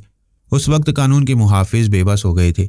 इसराइली हुकाम ने इटली के हुकाम से रब्ता करके इतला दी थी कि उनका एक तैयारा अगवा करके इसराइल लाया जा रहा है और उसे अगवा करने वाली एक औरत है, वो टेलीपैथी जानती है। इटली के हुकाम ने दरख्वास्त की थी कि मुसाफिरों की सलामती के लिए तैयारे को उतरने की इजाज़त दे दी जाए। इजाज़त तो देनी ही थी, लेकिन इसके नतीजे में इसराइली इंतजामिया को दहशतगर्दी का सामना करना पड़ रहा था। एयरपोर्ट पर फायरिंग करने वाले 3 फौजी जवानों को गिरफ्तार किया गया। उन्होंने बयान दिया कि उन्होंने जानबूझकर ऐसा नहीं किया, वो अपनी मर्जी के खिलाफ बेख्तियार फायर करने लगे थे। सानी ने उनके बयान की तस्दीक की। फौज के काला अफसर के जरिए कहा, ये जवान दुरुस्त कह रहे हैं, मैंने इन्हें फायरिंग पर मजबूर किया। मैं नीलमा हूँ। मैं अपने पोते को तलाश करने के लिए इसके दिमाग में गई तो पता चला कि वो इस तैयारी में सफ़र कर रहा है। मैंने उसे अपनी तरफ माइल करने की कोशिश की, लेकिन वो तनवीमी अमल के ज़ेरे असर है। मैंने सोचा शायद वो आमिल से मिलने जा रहा है। मैंने उसे रोकने के लिए तैयारे को इसराइल पहुंचाया। अब वो अपने आमिल से नहीं मिल सकेगा। उससे पूछा गया, तुम्हारा पोता कहाँ है? वो एयरपोर्ट की इमारत से निकलकर तिलबाब शहर में दाखिल हो गया है। मैं जब भी उसके पास जाती हूँ वो सांस रोक लेता है। तुम अपने पोते की खातिर 2 मुल्कों को परेशान कर रही हो और कितने ही मुसाफिरों को दहशत में मुब्तला कर चुकी हो। मैं अपने पोते की खातिर सारी दुनिया में आग लगा सकती हूँ। मैं जा रही हूँ और उसे शहर में तलाश करती रहूंगी। वो आला अफसर के दिमाग से चली गई। इसराइली काबरीन इस ख्याल से परेशान हो गए कि नीलमा के पोते टीआर भाटिया की वजह से उनके मुल्क में हंगामे होंगे। लेकिन एक फ़ायदे की भी तवक्को थी कि भाटिया के पास कई बड़े ममालिक की खुफिया दस्तावेजात हैं। अगर इंटेलिजेंस वाले किसी तरह उसे तलाश करके अपने काबू में कर लें तो वो दस्तावेजात उनके कब्जे में आ जाएंगी। आर्मी इंटेलिजेंस के डायरेक्टर जनरल ब्रेन आदम ने तमाम सुराग रसानों को तिलबैब शहर में और शहर के बाहर दूर तक टीआर भाटिया की तलाश पर मामूर कर दिया। वो भाटिया को चेहरे से नहीं पहचानते थे। ये जानते थे कि वह तकरीबन 40 बरस का एक सेहतमंद और कद्दे-आवर शख्स होगा और तन्हा होगा। उसी वक्त इटली के इंटेलिजेंस वालों ने इतला दी कि उस तैयारी में नासरा और जोसेफ, नीलमा और पोरस सफ़र कर रहे थे। उन दोनों में से कोई एक जहरीला है और उसने अपने जहर से होटल में 2 आदमियों को हलाक किया है। उनके पासपोर्ट वगैरह देखकर उन्हें गिरफ्तार कर लिया जाए, वरना वो अपने जहर से पूरे शहर में खौफ और हरास पैदा करेंगे। ये दहशत में मुब्तला करने वाली नई बात सामने आई थी कि तिलबैब में कोई जहरीली या जहरीला पहुंच गया है। वो कौन है, किस मुल्क से या किस खतरनाक तंजीम से ताल्लुक़ रखते हैं? पहले कभी उनका जिक्र नहीं सुना था। वो अचानक कहाँ से आ गए थे? ये बात परेशान कुन थी कि लाखों की आबादी वाले शहर में उन्हें और टीआर भाटिया को कैसे तलाश किया जाए। इस्लामी ममालिक बुरे वक्त में एक दूसरे के काम आते हैं और अपनी बका के लिए एक दूसरे से भरपूर ताउन करते हैं। इस सिलसिले में अफ़गानिस्तान को अपनी बका के लिए वसाइल और रकम की ज़रूरत है। हुकूमत पाकिस्तान की इजाज़त से कराची के साइलों पर उतरने वाला सामान ज़मीनी रास्ते से अफ़गानिस्तान पहुँचाया जाता है। ईरान की इजाज़त से भी बंदर अब्बास के रास्ते सामान से भरे हुए भारी भरकम ट्रेलरों और छोटे टायरों वाले ट्रकों के काफ़िले कितारों की सूरत में सरहदी कस्बे, बोलाक और फिर कंधार जाते रहती हैं। इस ताउन के नतीजे में पाकिस्तान के सरहदी इलाकों के शहरियों को नुकसान भी उठाना पड़ता है। बाज़ वारदात करने वाले अफ़गानी बलोचिस्तान के सरहदी शहर चमन में दाखिल होकर पजेरो और लैंड क्रूज़र जैसी कीमती गाड़ियां चुराकर अफगानिस्तान ले जाते हैं। तालिबान के मैदान अमल में आने से पहले कितनी मुसल्लह तंजीमें थीं जो अफगानिस्तान पर अपनी हुकूमत कायम करने के लिए एक दूसरे से जंग करती रही थीं। जदीद हथियारों और मिसाइलों के जरिए छोटे बड़े शहरों को खंडर बनाती रहीं। हर तंजीम का दावा था कि वह अफगानिस्तान की सलामती और बका के लिए जिहाद कर रही है। पहले मैं पेशावर के रास्ते अफगानिस्तान जाना चाहता था, फिर इरादा बदलकर बलोचिस्तान के शहर चमन में आ गया। यहाँ का बाजार स्मगलिंग के सामान से भरा रहता है।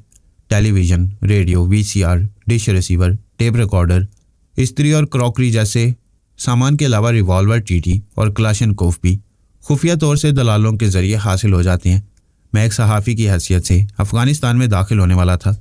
मेरे पास ऐसा शनाख्ती कार्ड और अहम कागजात थे जिनसे मैं एक सहाफ़ी साबित होता।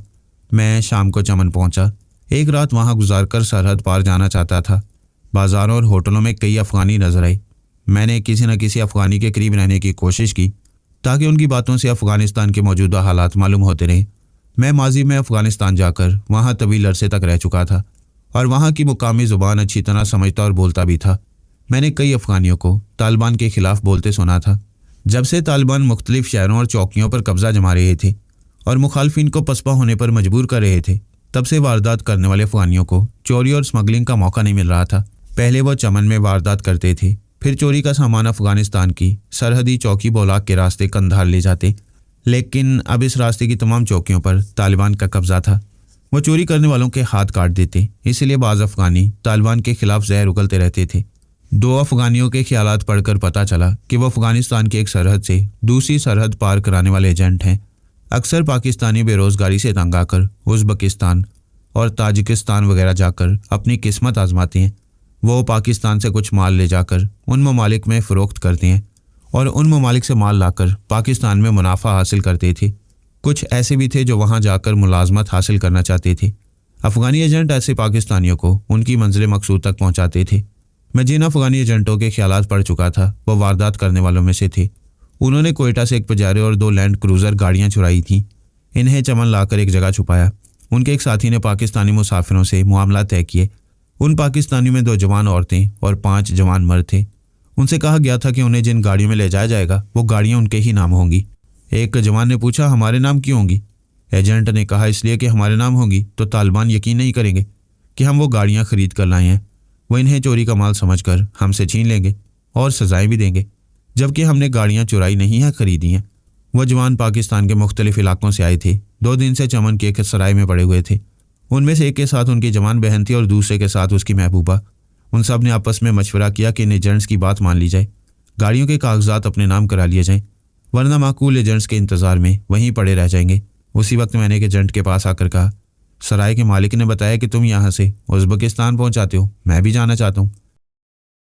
एजेंट ने मेरे सामने भी वही शर्त रखी। मैंने कहा, 1 या 10 गाड़ियाँ मेरे नाम करा दो, लेकिन मुझे मेरी मंजिल तक पहुँचा दो। मेरी रजामंदी देखकर दूसरे जवान भी गाड़ियाँ अपने नाम कराने पर राजी हो गए। उनमें से एक एजेंट हमारे नाम पता लिखकर और हमारी 2-2 तस्वीर लेकर चला गया। एक जवान ने दूसरे एजेंट से पूछा, हम कब तक यहाँ से जा सकेंगे? एक ने जवाब दिया, कल सुबह यहाँ से रवाना हो जाएंगे। एक नौजवान लड़की ने हैरानी से पूछा, क्या सुबह तक गाड़ियों के कागजात तैयार हो जाएंगे? अभी 1 घंटे में तैयार हो जाएंगे। जाली कागजात तैयार करने वाले अपने घरों में ये काम करते हैं। उन्हें मुंह मांगी रकम दी जाए तो महीनों का काम मिनटों में कर देती हैं। मैं इस लड़की के ख्यालात पढ़ने लगा। इसका नाम शाइस्ता था। इसने BA तक तालीम हासिल की थी। इसके भाई ज़ुबैर ने MA किया था और 5 बरस से मुलाजमत के लिए मारा मारा फिरता रहा। बाप की तनख्वाह से घर के अखराजात पूरे नहीं होते थे, इसलिए वो किस्मत आजमाने के लिए ये सफ़र कर रहे थे। इन 3 महंगी गाड़ियों के कागजात वाकई 1 घंटे के अंदर तैयार हो गए। मैं इस दौरान में दूसरे जवानों से बातें करता रहा। दूसरी लड़की का नाम जरीना था। वो अपने महबूब को इसलिए महबूब कहकर मुखातिब करती कि उसका नाम ही महबूब था। वालिशान कोठी, कार और भारी बैंक बैलेंस के ख्वाब देखा करती। उसने महबूब से कह दिया था, जब तक दौलत नहीं कमाओगे मैं अपने बदन को हाथ लगाने नहीं दूंगी। मर्द घोड़े की तरह ताकतवर और गधे की तरह अहमक होता है।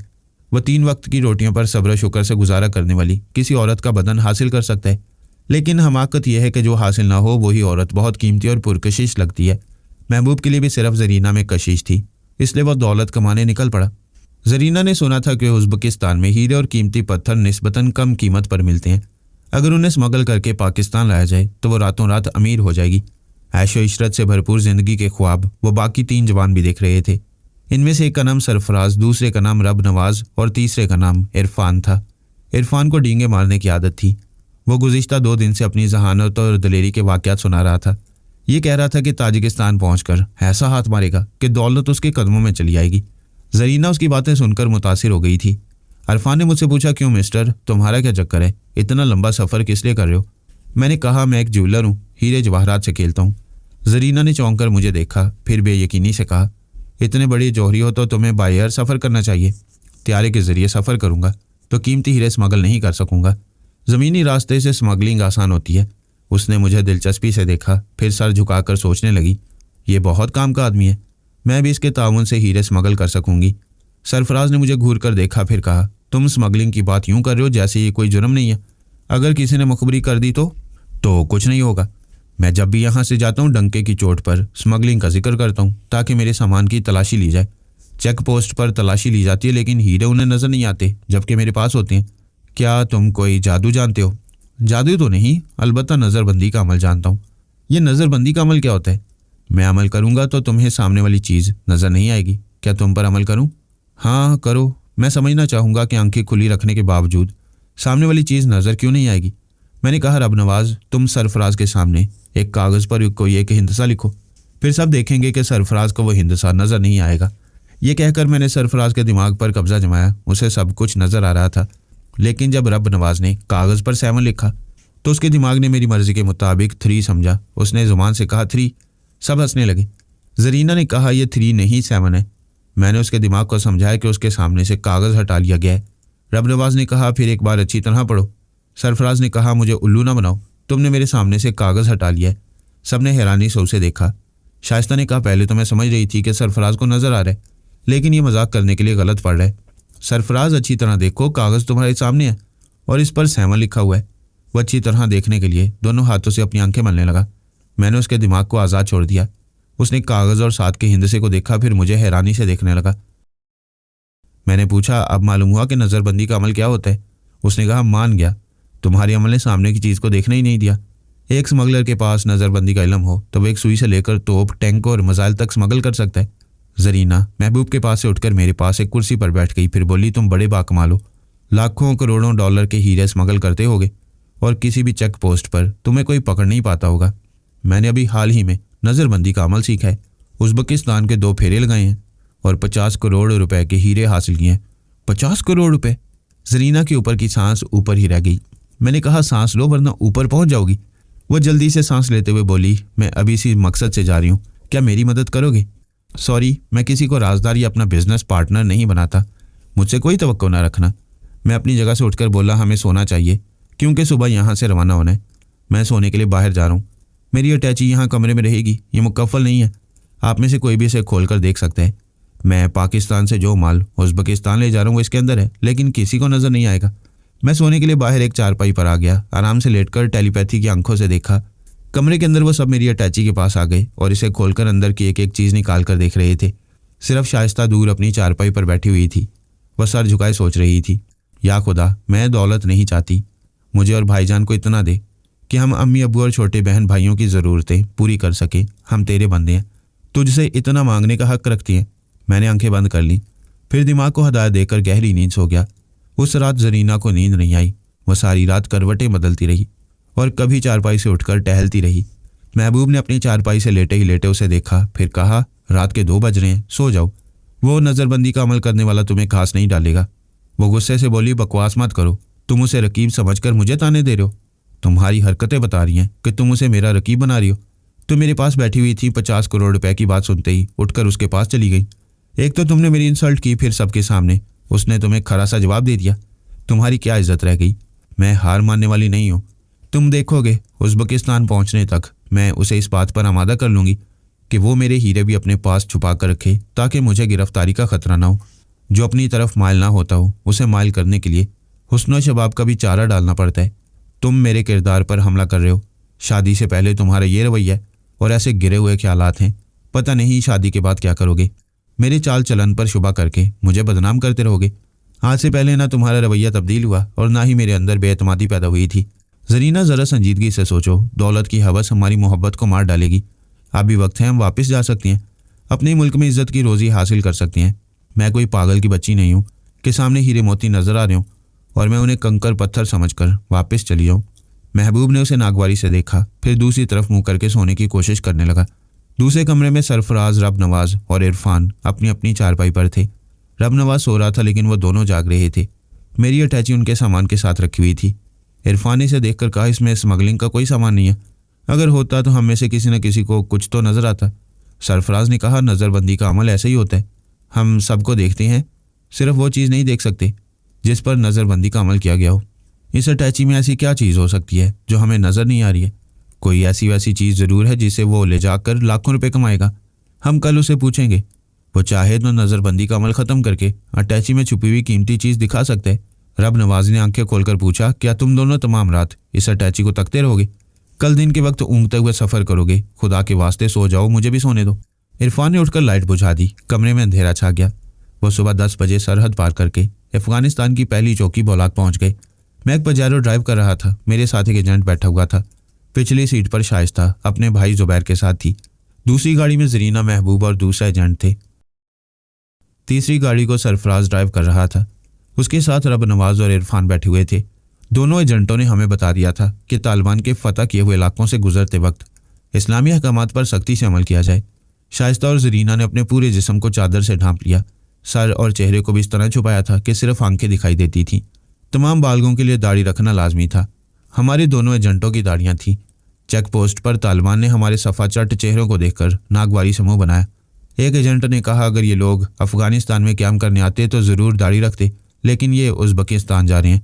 उन्होंने गाड़ियों के और हमारे अहम कागजात देखे, फिर हमसे 500 रुपये लेकर जाने की इजाज़त दे दी। बलदोग तालिबान की छोटी सी छावनी और असलहा खाना है। मैं मालूम करना चाहता था कि तालिबान कौन है, उनके पास बेशुमार जदीद असलहा और इतनी ज़्यादा करेंसी कहाँ से आ गई है कि वो जनूबी इलाकों से लेकर अफगानिस्तान के शुमाली इलाकों तक फतूहात हासिल करते चले गए हैं। वहाँ तालिबान का कोई बुजुर्ग रहनुमा होता तो उसके ख्यालात पढ़कर मालूमात हासिल कर सकता था। हमने गाड़ियों की रफ्तार बढ़ा दी ताकि दिन की रोशनी में ज़्यादा से ज़्यादा फासला तय कर सकें। सड़क के अतराफ छोटे छोटे सफ़ेद पत्थर की तारों की सूरत में नस्ब किए गए थे। ये पत्थर खबरदार करते थे कि सड़क के दोनों तरफ बहुत दूर तक 50 लाख बारूदी सुरंगें बिछी हुई हैं। कोई भूला भटका इधर से गुजरे तो बारूदी धमाकों से उसके चीथड़े उड़ जाएंगे। अफगानिस्तान में अगर कोई मुसाफिर या सयाह किसी गाइड की खिदमत हासिल ना करे तो यहाँ की ज़मीन के किसी भी हिस्से में नागहानी मौत उसका इस्तकबाल कर सकती है। शाइस्ता ने कहा, भाईजान, मैंने अफगानिस्तान के बारे में बहुत कुछ पढ़ा है, लेकिन ये नहीं जानती थी कि यहाँ से गुजरने वाले नादानिस्तगी में कहीं भी मारे जा सकते हैं। जुबैर ने कहा, हाँ, मैं तुम्हें साथ ना लाता तो बेहतर होता। ऐसा लगता है जैसे हम मौत की हथेली पर सफ़र कर रहे हैं। यह हथेली किसी भी लम्हे में मुट्ठी बनकर हमें जकड़ लेगी। मैं ड्राइव करते हुए सोच रहा था कि मुझे यहाँ कई आलाकार बनाकर उनके दिमागों में रहना चाहिए था, यहाँ खुद नहीं आना चाहिए था। मैं अपनी जहानत, हाजिर दिमागी और टेलीपैथी के ज़रिए दुश्मनों से महफूज रह सकता हूँ, लेकिन ये नहीं जान सकता था कि मौत कहाँ और किस रूप में छुपी हुई है। हमारे पास खाने पीने का सामान था। हमने दोपहर का खाना खाने के लिए गाड़ियाँ नहीं रोकी। गाड़ियों के अंदर ही खाते पीते आगे बढ़ते रहे। कंधार में भी तालिबान की दूसरी चौकी पर 500 रुपये अदा करके किसी चेकिंग के बगैर वहाँ से गुजर गए, क्योंकि पहली चौकी पर होने वाली चेकिंग की तहरीरी रिपोर्ट हमारे पास थी। हम जबल पहुँचकर चाय पीने के लिए रुक गए। गाड़ियों से उतरकर एक दूसरे से बातें करने लगे। जरीना ने मुझसे कहा, इन बहन भाई को हमारी गाड़ी में भेज दो, मैं तुम्हारी गाड़ी में आ जाऊंगी। सफ़र बहुत लंबा हो तो हम सफ़र को बदलना चाहिए। नहीं, हम सफ़र के साथ सफ़र में ताजगी आ जाती है। मैंने कहा, तुम हम सफ़र बदल सकती हो क्योंकि वो तुम्हारा महबूब है, लेकिन मेरी हम सफ़र मेरी छोटी बहन है। क्या तुम मेरी बहन की जगह लेना चाहती हो? यह सुनकर खुशी हुई कि तुमने शाइस्ता को बहन बनाया। प्लीज़ मुझसे ऐसा कोई रिश्ता ना जोड़ना, तुम नहीं जानते। मैं पिछली तमाम रात जागती रही और तुम्हारे बारे में सोचती रही। फिर तो तुम्हें किसी भी गाड़ी में सोकर नींद पूरी करना चाहिए। मैं अभी तक गाड़ी में सोती रही थी, अभी तुम्हारे साथ जागती रहूंगी। वो चाय की प्याली खाली करके उसे होटल की मेज़ पर रखकर तेज़ी से चलती हुई मेरी गाड़ी के पास गई। फिर अगला दरवाज़ा खोलकर बैठ गई। एजेंट से बोली, तुम दूसरी गाड़ी में बैठकर रहनुमाई करो। महबूब ने मेरे पास आकर पूछा, तुमने किसी को केले के छिलके पर फिसलते देखा है? मैंने मुस्कुरा कर कहा, हम दोनों ही देख रहे हैं। वैसे मेरा ये मशवरा है कि ताली दोनों हाथों से ना बजे तो दूसरे हाथ को उसके हाल पर छोड़ देना चाहिए। छोड़ देने का दुख भारी होता है। माजी की बहुत सी यादें वाबस्ता रहती हैं। फिर भी दिल को समझा रहा हूँ, जो दरख्त सायेदार ना हो उसके नीचे धूप और तपिश मिलती है। दिल ज़रा देर से समझता है मगर समझ लेता है। वो सर झुकाकर अपनी गाड़ी में चला गया। मैंने अपनी गाड़ी की स्टीयरिंग सीट पर आकर इसे स्टार्ट किया।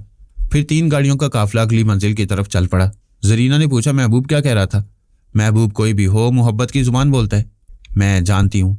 वो मेरी शिकायत कर रहा होगा, जबकि उसे कोई हक नहीं पहुँचता। मैं उसकी कोई नहीं हूँ।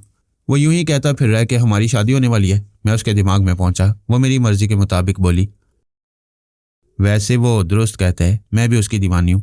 तुम्हारे जैसे 10 आ जाएं फिर भी मैं उसकी दीवानी रहूंगी। ये कहकर वह चौंक गई। मुझे परेशानी से देखकर बोली, ये मैं क्या कह गई? तुम तो लाखों में एक हो। मैंने फिर उसकी खोपड़ी घुमाई। वो बोली, मगर मेरा महबूब करोड़ों में एक है। उसने फौरन ही अपने मुंह पर हाथ रख लिया। उसकी समझ में नहीं आ रहा था कि वो क्यों बहक रही है और क्यों महबूब को मुझ पर तरजीह दे रही है। मैंने पूछा, क्या हुआ? तुमने मुंह पर हाथ क्यों रखा? वो बोली, महबूब आपके कदमों की खाक है और मैं उसे आपसे बढ़कर कहने की गलती कर रही हूँ। पिछली सीट पर बैठी हुई शाइस्ता ने कहा, तुम गलती नहीं कर रही हो, बल्कि दिल के अंदर की सच्ची बातें कह रही हो। तुम मेरे दरमियान ना बोलो। मैंने कहा, जरीना मैं तुमसे कह चुका हूँ, शाइस्ता मेरी छोटी बहन है। आइंदा इससे सख्त लहजे में ना बोलना। सॉरी, मैं भूल गई थी। शाइस्ता तुम खुश नसीब हो, इतने बड़े ज्वेलर ने तुम्हें बहन बनाए। शाइस्ता ने खुश होकर कहा, खुदा का शुक्र है, अब मेरे 2 भाईजान हैं। मैं इस आसेब ज़दा मुल्क में खुद को बहुत महफूज समझ रही हूँ। जरीना ने उज़्बेक ज़ुबान में मुझसे पूछा, क्या तुम ये ज़ुबान जानते हो? मैं ये ज़ुबान भी जानता था, क्योंकि कुछ अरसे उज़्बेकिस्तान और ताजिकिस्तान में रह चुका था। मैंने इसी ज़ुबान में पूछा, तुम ये ज़ुबान कैसे जानती हो? मेरा एक चचाजाद भाई उज़्बेकिस्तान में 6 बरस तक रह कर आया है। मैंने उससे ये ज़ुबान इसलिए सीखी कि आइंदा मुझे कारोबारी सिलसिले में वहाँ जाना था और आज जा रही हूँ। तुम अचानक इस ज़ुबान में क्यों बोल रही हो? मैं सिर्फ तुमसे बातें करने के लिए इस गाड़ी में आई हूँ और चाहती हूँ कि हमारी गुफ्तगू में कोई मदाखलत न करे। तुम्हारी तबीयत और ज़िद और इरादों में पुख्तगी है। मैं कल से तुम्हें नज़रअंदाज करूँ, लेकिन तुम मुझे घेरने की हर मुमकिन कोशिश कर रही हो। मैं मंजिल को पा लेने की जिद करती हूँ तो आखिरकार पा लेती हूँ। इसके लिए जान से गुजरने का भी हौसला है। एक बार मुझे अपना बिजनेस पार्टनर बनाकर आजमा लो। मेरी ज़ात से तुम्हें फ़ायदा पहुँचेगा, नुकसान कभी नहीं होगा। मोहब्बत और बिजनेस 2 अलग मामलात हैं। बेशक मुझसे बिजनेस की बातें करो, लेकिन मोहब्बत के मामले में बेचारे महबूब को मायूस ना करो। तुम महबूब से कसम खाकर सच बोलने के लिए कहो। मैं उसे शुरू से समझाती आ रही हूँ कि उसे मोहब्बत के मामले में बहुत ज़्यादा संजीदा नहीं होना चाहिए, क्योंकि मैं पहले दौलत कमाना चाहती हूँ। दौलत कम हो या ज़्यादा खुशहाली के लिए लाजमी है। अपने मकसद में कामयाब होने के बाद एक दिन मुझे किसी न किसी से शादी करनी होगी, लिहाजा मैं महबूब से शादी करूंगी। लेकिन वह ज़िंदगी को खुशहाल बनाने के मंसूबों पर संजीदगी से अमल नहीं कर रहा। मेरी खातिर ये सफ़र कर रहा है। मैं उसकी मोहब्बत की कदर करती हूँ, मगर अंधी मोहब्बत किसी गड्ढे में गिरा देती है। मैंने तायद में सर हिलाकर कहा, जिंदगी को खूबसूरत बनाने का हक सभी को है, तुम्हें भी है।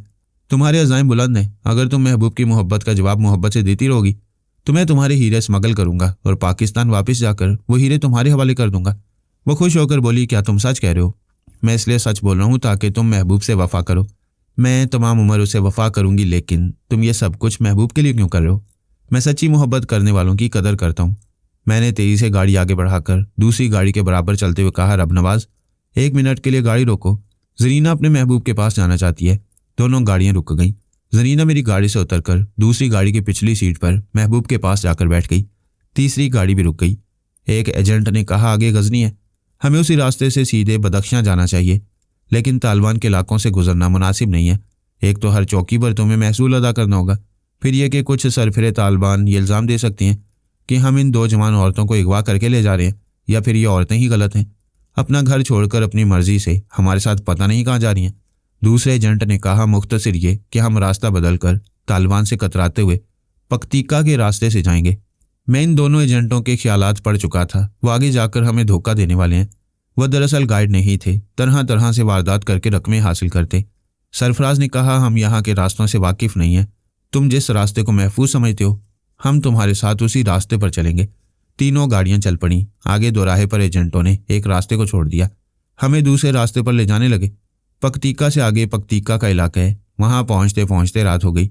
वहां कच्चे मकानात नजर आए, चंद पक्के मकानात और 2-3 मंजिला इमारतें थीं जो बरसों की जंग के नतीजे में टूट फूट गई थीं, फिर भी रिहाइश के काबिल थी। मुख्तलिफ इमारतों में एक फातेह गिरोह का एक नाम निहाद कमांडर, उसके मुशीर और 2 दर्जन मुसल्ला बॉडीगार्ड्स रहते थे। बाकी मुसल्ला जवान कच्चे मकानों में जबरन घुसे रहते। इन मकानों के रहने वाले गरीब अपनी बीवियों, बहनों और बेटियों के साथ इज्जत से रहा करते थे, मगर अब इन बेचारों की इज्जत नहीं रही थी। जिन घरों के जवान मर्द नाम निहाद कमांडर के ताबेदार बनकर जंग लड़ने के लिए उस गिरोह में शामिल हो जाते थे, उनकी बहू बेटियों को कोई हाथ नहीं लगाता था और न ही उनके मवेशियों को ज़िबा करके खाया जाता। जब हम वहां पहुंचे तो एक शिकस्ता इमारत के सामने अलाव जल रहा था।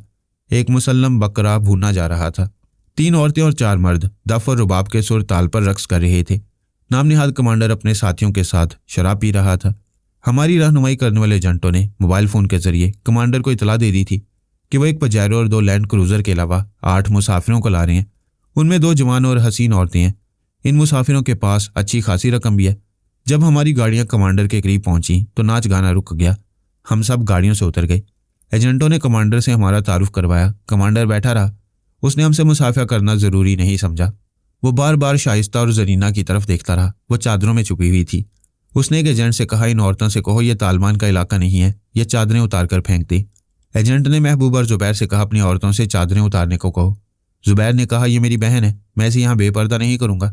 एजेंट ने कहा, लेकिन सफ़र के दौरान में ये बेपर्दा थी। हाँ, मगर यहाँ का माहौल ऐसा नहीं है। मुझे ये किसी कमांडर का मोर्चा नहीं, अय्याशों का अड्डा दिखाई दे रहा है। तुम हमें कहाँ ले आए हो? महबूब ने कहा, तुम दोनों हमारे गाइड हो, हमें यहाँ क्यों लाए हो? बेहतर है यहाँ से फ़ौरन आगे बढ़ो। नाम निहाद कमांडर ने एजेंट से पूछा, ये क्या कह रहे हैं?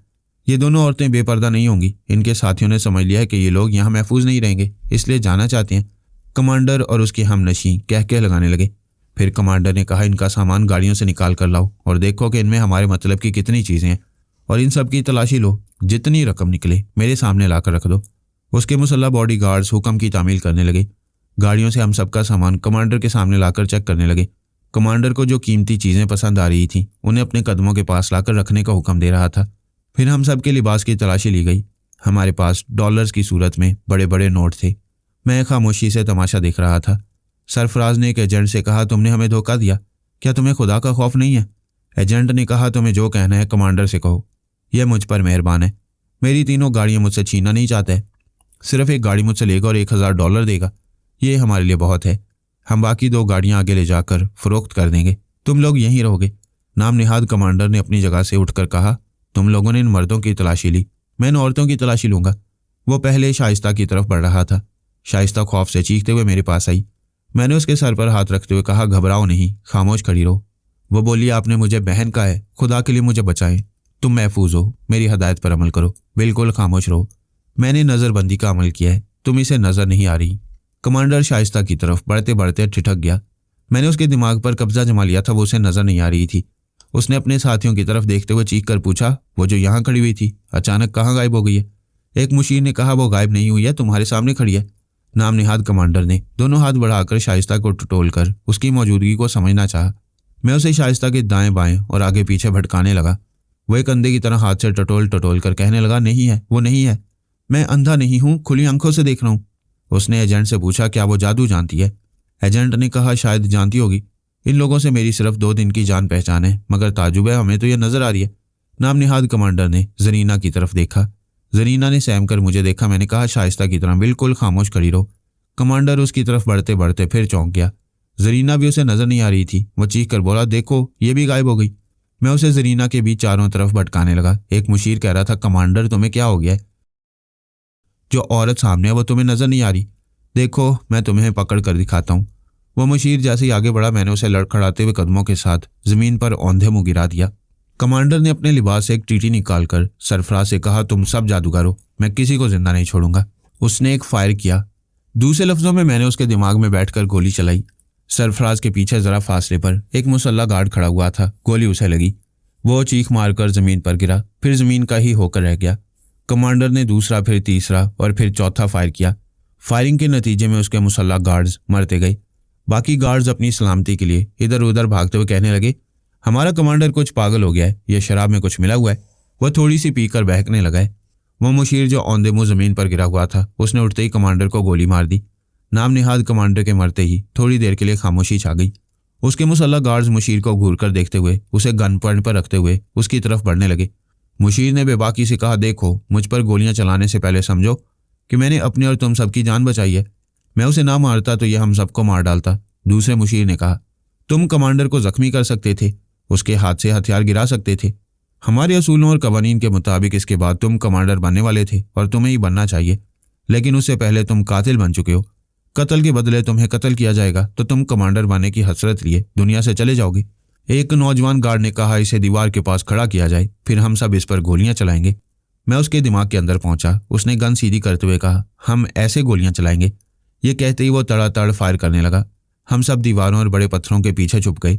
उसकी मुसलसल फायरिंग से फिर 3-4 गार्ड्स आखिरी बार चीखते हुए मौत के मुंह में चले गए। दूसरे मुशीर के साथियों ने जवाबी फायरिंग की। इस फायरिंग के जवाब में पहले मुशीर के साथी गोलियां चलाने लगे। वो जगह पूरी तरह मैदान जंग बन गई। इन हालात में कोई तीसरा फरीक आकर उन्हें आपस में लड़ने मरने से नहीं रोक सकता था। अगर वह खुद खून खराबे से बाज आना चाहते तो मैं उनके दिमागों में पहुंचकर उन्हें हराम मौत मारने पर मजबूर कर देता। वैसे मेरी टेलीपैथी के हथियार की मजीद ज़रूरत पेश नहीं आई। वो खर दिमाग थे, एक दूसरे से कमतर और पसपा होना नहीं चाहते थे। अपने अपने मुशीर को कमांडर बनाने के लिए अपनी मर्जी से मौत के घाट उतरते रहे। सरफराज, रबनवाज, इरफान, जरीना, महबूब, शाइस्ता और जुबैर सभी छुपते हुए उस इमारत के अंदर आ गए। मैंने कहा, तुम सब एक कमरे में बंद हो जाओ, जब तक मैं आवाज़ ना दूं दरवाज़ा ना खोलो। शाइस्ता ने मेरा बाजू थाम कर कहा, भाईजान आप बाहर ना जाएं, आपको गोली लग सकती है। मैंने उसके सर पर हाथ फेर कर कहा, बहन की दुआ से मैं महफूज रहूंगा। मैंने नज़रबंदी का अमल किया है, दुश्मन मुझे नहीं देख सकेंगे, फिर मुझ पर गोली कैसे चलाएंगे। आपने नज़रबंदी का ज़बरदस्त इल्म सीखा है। सरफराज ने कहा, वो कमांडर मुझे गोली मारना चाहता था, लेकिन नज़रबंदी के बायस में उसे नज़र नहीं आ रहा था। उसने अपने 4 आदमियों को मार डाला। बेशक आप बाकमाल हैं, आपके इल्म का जवाब नहीं। मैंने उस कमरे से बाहर निकलकर दरवाजे को बंद कर दिया। इमारत के बाहर वक्फे वक्फे से गोलियां चलने की आवाज़ें आ रही थीं।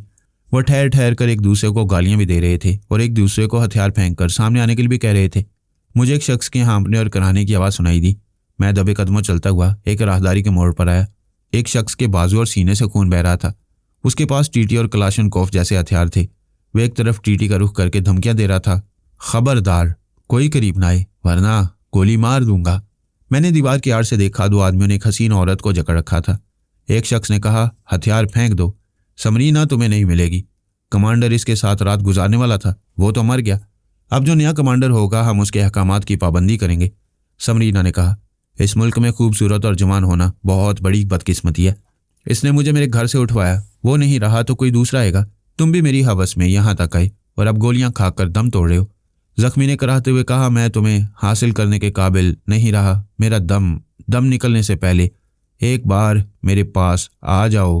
मैंने उसके अंदर पहुंचकर मालूम किया वह चंद लम्हों का मेहमान था। मैंने उसके अंदर जरा तवानाई पैदा की। तवानाई मिलते उसने अपने हाथ में पकड़ी हुई टीटी को मेरी तरफ राहदारी में फेंक दिया। समरीना को गिरफ्त में रखने वाले टीटी की तरफ दौड़े, फिर ठिठक गए। आगे बढ़ते ही मैं नजर आया, अब टीटी मेरे हाथ में थी। मैंने जख्मी के पास आकर उसे कलाशनकोफ ली, फिर फर्श पर पड़ी हुई कारतूस की पेटी उठाने लगा। मुझे मसरूफ पाकर एक शख्स ने छलांग लगाई। मैंने घूमकर टीटी के दस्ते से उसके मुंह पर जरब लगाई। दूसरा भी आ रहा था, मैंने उसे गोली मार दी। जो जिंदा रह गया वो अपनी दानिस्त में जख्मी होने के बावजूद मुझसे लिपटकर मुतवातिर मेरे मुंह पर घुंसे मार रहा था। फिर मैंने उसके दिमाग को आज़ाद छोड़ दिया। तब पता चला कि वो उसे घुंसे मारा था जो पहले ही जख्मों से चूर होकर दम तोड़ चुका था। समरीना को हासिल करने की हसरत लेकर दुनिया से चला गया। वो लाश पर से उठकर हैरानी से बोला, मैं तो तुम्हें मार रहा था, अफसोस क्यों करते हो, अब मारो। वो मारने के लिए आगे बढ़ा, फिर तेजी से पलटकर एक जोरदार घुंसा मारा। उसके हलक से चीख निकल गई। उसने दीवार को घुंसा मारा था। मैंने कहा, थोड़ी चरस और पी लो, फिर और पागलों जैसी हरकतें करोगे। ये कहते ही मैंने उसे दीवार से सर टकराने पर मजबूर किया। वो जैसे सचमुच पागल हो गया था। लगातार सर टकराते टकराते लहूलुहान होकर फर्श पर गिर पड़ा। समरीना ने मुझे देखकर कहा, अब तुम मेरे फातेह बन गए हो, बोलो मुझे कहाँ ले जाओगे।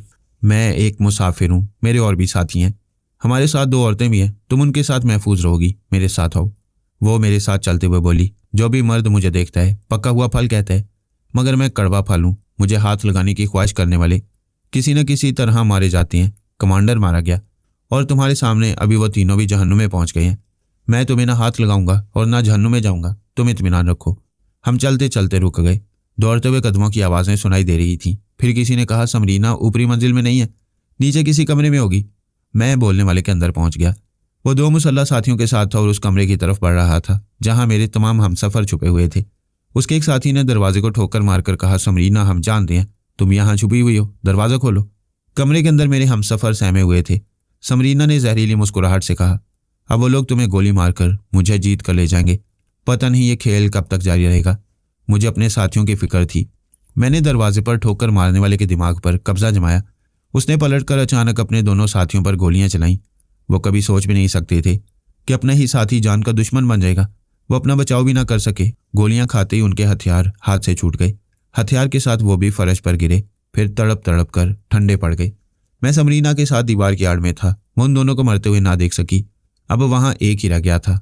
मैं उसके सामने आकर बोला, समरीना वहां नहीं, यहाँ है। उसने फौरन ही गन से मेरा निशाना लिया। लेकिन मेरी मर्जी के बगैर गोली नहीं चला सका। मैंने समरीना को टीटी देते हुए कहा, ये लो, तुम जिसे फातेह बनाना चाहती हो उसे जिंदा रखो, दूसरे को मार डालो। उसने टीटी लेकर पूछा, ये सिर्फ निशाना लिए क्यों खड़ा है, गोली क्यों नहीं चला रहा? ये भी देखना चाहता है कि तुम किसे फातेह बनाना चाहती हो। उसने सामने वाले को गोली मार दी। फिर टीटी की नाल मेरी कनपट्टी पर रखकर कहा, यहाँ कोई मर्द फातेह बनने वाला नहीं। जिसके हाथ में हथियार आता है वही मर्द बन जाता है, वरना चूहे से भी कमतर हो जाता है, जैसा कि अभी तुम हो। तुम्हारे हाथ में हथियार है, फिर भी तुम औरत हो और औरत ही रहोगी। यह हथियार नहीं चला सकोगी। मैं बंद दरवाजे की तरफ देखने लगा। वो सख्त लहजे में बोली, रुक जाओ वरना गोली मार दूंगी। मैं उसके दिमाग में बैठा हुआ था। वो ट्रैगर नहीं दबा सकती थी। परेशान होकर सोच रही थी कि वो मुझे गोली क्यों नहीं मार रही, क्या वह मुझसे मुतासिर हो रही है। मैंने दरवाजे पर दस्तक देकर कहा, महबूब दरवाज़ा खोलो, मैं शहजाद हूँ। दरवाज़ा खुलने से पहले मैंने समरीना के हाथ से टीटी ले ली। वह हथियार देने के बाद चौंक कर बोली, ये तुमने मुझसे कैसे ले ली? जैसे दी थी वैसे ही ले भी ली। दरवाज़ा खुल गया। मैंने उससे कहा, अंदर जाओ, यहाँ तो महफूज रहोगी। मैं कमरे में छुप कर नहीं रहूंगी। मुझे अपने अंजाम का पता है। मैं कभी इज्जत आबरू के साथ घर वापस नहीं जा सकूंगी। मैंने एक तमांचा रसीद किया। वह लड़खड़ाती हुई अंदर गई। मैंने कहा, दरवाज़ा बंद कर लो, मैं अभी आ जाऊंगा। दरवाज़ा बंद हो गया। मैं वहां से चलता हुआ एक तारीख गोशे में आकर खड़ा हो गया ताकि मुझे कोई देख ना सके। मैंने एक एजेंट के हालात पढ़े। वो एक मुशीर और उसके मुसल्ला जवानों के साथ था। वो सब इमारत की शकिस्ता दीवारों और सतूनों के पीछे छुपे हुए थे, अपने मुखालफिन की ताक में थे। उनके मुखालफिन कच्चे मकानों के पीछे दूर दूर तक मोर्चा बनाकर डटे हुए थे। एजेंट के ख्यालात से पता चला कि उनके 6 मुसल्ला जवान इमारत के पीछे हैं ताकि मुखालफिन पीछे से आएं तो उनके हमलों को नाकाम बना सकें। दूसरे एजेंट के ख्यालात से पता चला कि वह अपने 2 साथियों के साथ उन तीनों गाड़ियों को ड्राइव करके इमारत के पीछे ले गया है। उन्होंने इमारत के अंदर फायरिंग की आवाज़ें सुनी थी। ये नहीं जानते थे कि मुझसे मुकाबले में उनके आदमी मारे गए हैं। उन्होंने मोबाइल फ़ोन के जरिए इमारत के पीछे वाले साथियों से पूछा कि फायरिंग क्यों हो रही थी। उन्होंने लाइल्मी ज़ाहिर की। एक ने कहा, हम इमारत के पीछे हैं, मुशीर साहब का हुक्म होगा तो इमारत के अंदर जाकर मालूम करेंगे। मुशीर ने कहा, सिर्फ एक जवान अंदर जाए और ये याद रखे कि 3 गाड़ियों में आने वाले मुसाफिर इमारत के अंदर कहीं छुपे हुए हैं, उनके पास हथियार नहीं है, उन सबको एक कमरे में बंद कर दिया जाए। मैंने एजेंट के जरिए उस जवान की आवाज़ सुनी जो फ़ोन पर बातें कर रहा था। मैं फ़ोन बंद करके इमारत के अंदर आना चाहता था। मैंने उसे दूसरे साथियों से बातें करने पर माइल किया। इस तरह दूसरों की भी आवाज़ें सुनी। एजेंट एक गाड़ी से टेक लगाए खड़ा था। वो मेरी मर्जी के मुताबिक गाड़ी के अंदर जाकर 2 सीटों के दरमियान लेट गया। फिर मैंने उन मुसल्ला जवानों को एक दूसरे पर फायर करने पर मजबूर किया। वो दुश्मनों पर फायरिंग करने के मुंतज़िर थे। अब खुद ही एक दूसरे की मौत बन गई। सिर्फ 10 मिनट के अंदर वहाँ मौत का सन्नाटा छा गया। मैं तेज़ी से चलता हुआ दरवाजे के पास आकर बोला, दरवाज़ा खोलो, मैं शहजाद हूँ। दरवाज़ा खुल गया। मैंने कहा, फ़ौरन मेरे साथ चलो, हमें यहाँ से निकल जाने का मौका मिल गया है। मेरे तमाम हमसफ़र बाहर आने लगे। शाइस्ता ने मुझसे कहा, भाईजान वो देखें, समरीना बैठी हुई है। इतनी देर से पता नहीं अपनी ज़ुबान में क्या बोलती रही, ये हमारी ज़ुबान नहीं समझती है। मैंने आगे बढ़कर उसका बाजू पकड़कर एक झटके से उठाया, फिर उसे खींचता हुआ अपने साथियों के आगे दौड़ता हुआ इमारत के पीछे आया। उनसे कहा, फ़ौरन इन गाड़ियों में बैठो। मैंने एक गाड़ी का दरवाज़ा खोलकर एजेंट को गिरबान से पकड़कर खींचते हुए बाहर निकाला। फिर कहा, जलील कमीने, तुम हमें धोखा देकर यहाँ लाए थे। हमारा माल और हमारी औरतों की इज्जत लूटने का मंसूबा बनाया था। देखो, यहाँ तुम्हारे मददगारों की लाशें पड़ी हुई हैं, क्या तुम भी मरना चाहते हो? वो गिड़गिड़ाकर अपनी ज़िंदगी की भीख मांगने लगा। मैंने कहा, तुम उज़्बेकिस्तान की सरहद तक हमारी रहनुमाई करोगे तो तुम्हें जिंदा रखा जाएगा। वो अपनी सलामती की खातिर हमारी रहनुमाई के लिए तैयार हो गया। मैंने कहा, सरफराज, रब नवाज और इरफान, तुम सब इन लोगों के हथियार और कारतूस ले लो और इस एजेंट को अपनी हिरासत में ले चलो। तुम्हारी गाड़ी आगे होगी, ये रास्ता बताता जाएगा। मेरे तमाम हमसफ़रों ने हथियार और कारतूस उठा लिए। मैंने समरीना से कहा, यहाँ वक्त ज़ाया ना करो, ये बताओ तुम्हें कहाँ से अगवा करके लाया गया था, मैं वहाँ तुम्हें पहुँचा दूंगा। मैं उसके ख्यालात पढ़कर मालूम कर चुका था कि उसे काबुल से लाया गया था। ये मालूम करने के बावजूद मैं समरीना को बोलने पर मजबूर कर रहा था। वो मुंह फेर कर बोली, मैं काबुल के एक सरदार की बेटी हूँ। मैंने एजेंट से कहा, हम काबुल के रास्ते जाएंगे, इसे इसके सरपरस्तों तक पहुँचाएंगे। वो बोली, मैं नहीं जाऊँगी, मैं अपने लोगों को मुँह दिखाने के काबिल नहीं रही हूँ, मुझे मेरे हाल पर छोड़ दो। मैंने उसे धक्का देते हुए पजारों की अगली सीट पर बिठाया, खुद उसके बराबर स्टीयरिंग सीट पर आ गया। वो गुस्से से बोली, क्यों ज़बरदस्ती कर रहे हो? पहले तुमने तमांचा मारा, फिर घसीटते हुए लाए और अब गाड़ी के अंदर ऐसे धक्का देकर फेंक दिया जैसे मैं कोई कचरा हूँ। मैं बहुत बड़े सरदार की बेटी हूँ। आज तक किसी ने हाथ लगाना तो दरकिनार, सर उठाकर बात करने की जरूरत नहीं की। मैंने गाड़ी स्टार्ट करके पहली गाड़ी के पीछे चलते हुए कहा, शुक्र करो तुम अय्याशों के पास कचरा बनने से महफूज रही हो। इस वक्त तुम सरदार की बेटी नहीं हो, इसलिए जब भी नखरे करोगी मैं तुम पर जबर करूंगा। तुम्हारा यही एक तरीका है। जरीना महबूब के साथ पिछली सीट पर बैठी हुई थी। हैरानी से बोली, तुम इनकी जुबान समझते भी हो और रवानी से बोलते भी हो, तुम बहुत बाकमाल हो। महबूब ने पूछा, क्या वहाँ जितनी लाशें पड़ी हुई थीं उन सबको तुमने हलाक किया था? मैंने कहा, उन लुटेरों से बच निकलने के लिए कुछ तो करना ही था। तुम दोनों दाएं बाएं और पीछे देखते रहो, चांद निकल आए, चांदनी में हमलावर नजर आ सकती हैं। मैंने उन्हें मोहतात रहने के लिए कहा। वैसे कोई हमारे ताक़ुब में नहीं था। मैंने उस दूसरे एजेंट के ख्यालात पढ़े जो इमारत के सामने मुशीर वगैरह के साथ था। पता चला कि उन पर ज़बरदस्त हमला हुआ था। एजेंट और मुशीर वगैरह ने हथियार डाल दिए। बाद में पता चला कि उन पर हमला करने और गालिब आने वाले तालिबान थे। उन्हें बताया गया कि पाकिस्तान से 8 अफराद का काफिला आया, उनमें 2 औरतें थीं। उनमें से एक काबिली सरदार की बेटी समरीना का इजाफा हो गया है। वह इमारत के पीछे तमाम मुसल्लह पहरेदारों को हलाक करके फरार हो गए हैं। वह सब उज़्बेकिस्तान जाने वाले हैं। अब पता नहीं किस रास्ते से कहाँ जा रहे हैं। तालिबान के एक कमांडर ने मोबाइल फ़ोन के ज़रिए किसी से रब्ता किया, फिर उसे हमारे बारे में बताने लगा। मैं दोनों तरफ से बातें करने वालों की आवाज़ें सुनता रहा और उनके ख्यालात पढ़ता रहा। तालिबान के दूसरे कमांडर ने कहा, वो लोग उज़्बेकिस्तान जाने के लिए हमारे इलाकों से गुजरेंगे तो हम उन्हें बखैरियत आगे बढ़ा देंगे। वो हमारे मुल्क में मेहमान मुसाफिर हैं। लेकिन सरदार की बेटी समरीना मेहमान मुसाफिर नहीं है। उसे इन मेहमानों से अपने कब्जे में लेकर उनके सरदार बाप के पास पहुंचाना चाहिए। दूसरे कमांडर के ख्यालात ने बताया कि वो काबुल से 3 किलोमीटर दूर वर्दिक के इलाके में है और वहीं से हमारे पहुंचने की तवक्को कर रहे, जबकि हम दूसरे इलाके से काबुल जा रहे थे। मैं कभी उनके दिमागों में झांक रहा था और कभी दिमागी तौर पर जल्दी हाजिर हो जाता। ड्राइव करते वक्त मुसलसल ख्याल ख्वानी नहीं की जा सकती। समरीना कई बार मुझे चोर नज़रों से देख चुकी थी। वो बोली, मैं तुम सबकी बेहतरी के लिए कह रही हूँ, काबुल की तरफ ना जाओ, वहाँ मौत है। मुजाहिद और मुहिब्बे वतन बनने का दावा करने वालों ने काबुल जैसे तारीखी शहर को खंडर बना दिया है। मैंने कहा, हो सकता है तुम ये बातें हमारी बेहतरी के लिए कर रही हो, लेकिन एक बात समझ में आती है। कौन सी बात? यही कि अगवा होने के बाद तुम अपने कबीले वालों को यकीन नहीं दिला सकोगी कि तुम्हारी इज्जत महफूज रही है। वहाँ जाकर तुम किसी से आंख मिलाना भी नहीं चाहती हो। ये भी दुरुस्त है और मैं जो कह रही हूँ वो भी दुरुस्त है। तुम सब खतरात से खेलने और मरने जा रहे हो। मेरी बात मानो, वर्दी के इलाके से जाओ, वहाँ तालिबान तुम्हारी हिफाजत करेंगे। ये मेरे साथी उज़्बेकिस्तान जा रहे हैं, लेकिन मैं दरअसल अफ़गानिस्तान में कुछ अरसे रहने आया हूँ। कोई पागल ही जंग के मैदान में घर बनाने आता है। मुझे पागल ही समझ लो। मैं अफ़गानिस्तान के अंदरूनी हालात से आलमी सियासत को समझने आया हूँ कि अमेरिका और रूस अपना अपना खेल कैसे खेल रहे हैं। उनकी कामयाबी से चीन के लिए खतरा पैदा होगा। यह भी देखना है कि चीन इन ममालिक को नाकाम बनाने के लिए क्या कर रहा है। तुम ये सब मालूम करके क्या कर लोगे? मुजाहिद बनने वाले बहरूपियों को ख़त्म कर सकता हूँ और तुम्हारी जैसी अफ़गान ख़वातीन की आबरू की हिफाजत कर सकता हूँ। वो मुझे देख रही थी, फिर उसने फ़ौरन ही नज़रें झुका ली। हमने दोपहर के बाद कुछ नहीं खाया। आधी रात गुजर चुकी थी, सभी को भूख लग रही थी। हमने एक छोटी सी बस्ती में गाड़ियाँ रोक दी। इन गाड़ियों में खाने का कुछ सामान बचा हुआ था। पहले हमने बस्ती के चारों तरफ गाड़ियों में घूम फिर कर इत्मीनान कर लिया। बस्ती के कुछ लोगों ने भी यकीन दिलाया कि इस वीरान इलाके से कोई मुसल्लह गिरोह नहीं गुजरता है। हमने गाड़ियों के करीब रहकर असलहा सामने रखकर पेट भरकर खाना खाया और ठंडा पानी पिया। बस्ती वालों ने हमें चाय पिलाई। मैंने उनके ख्यालात पढ़कर इत्मीनान कर लिया कि चाय ज़रा रसा नहीं है। मेरे तमाम हमसफ़र मुझसे मुतासिर थे, मेरी तारीफ़ें कर रहे थे।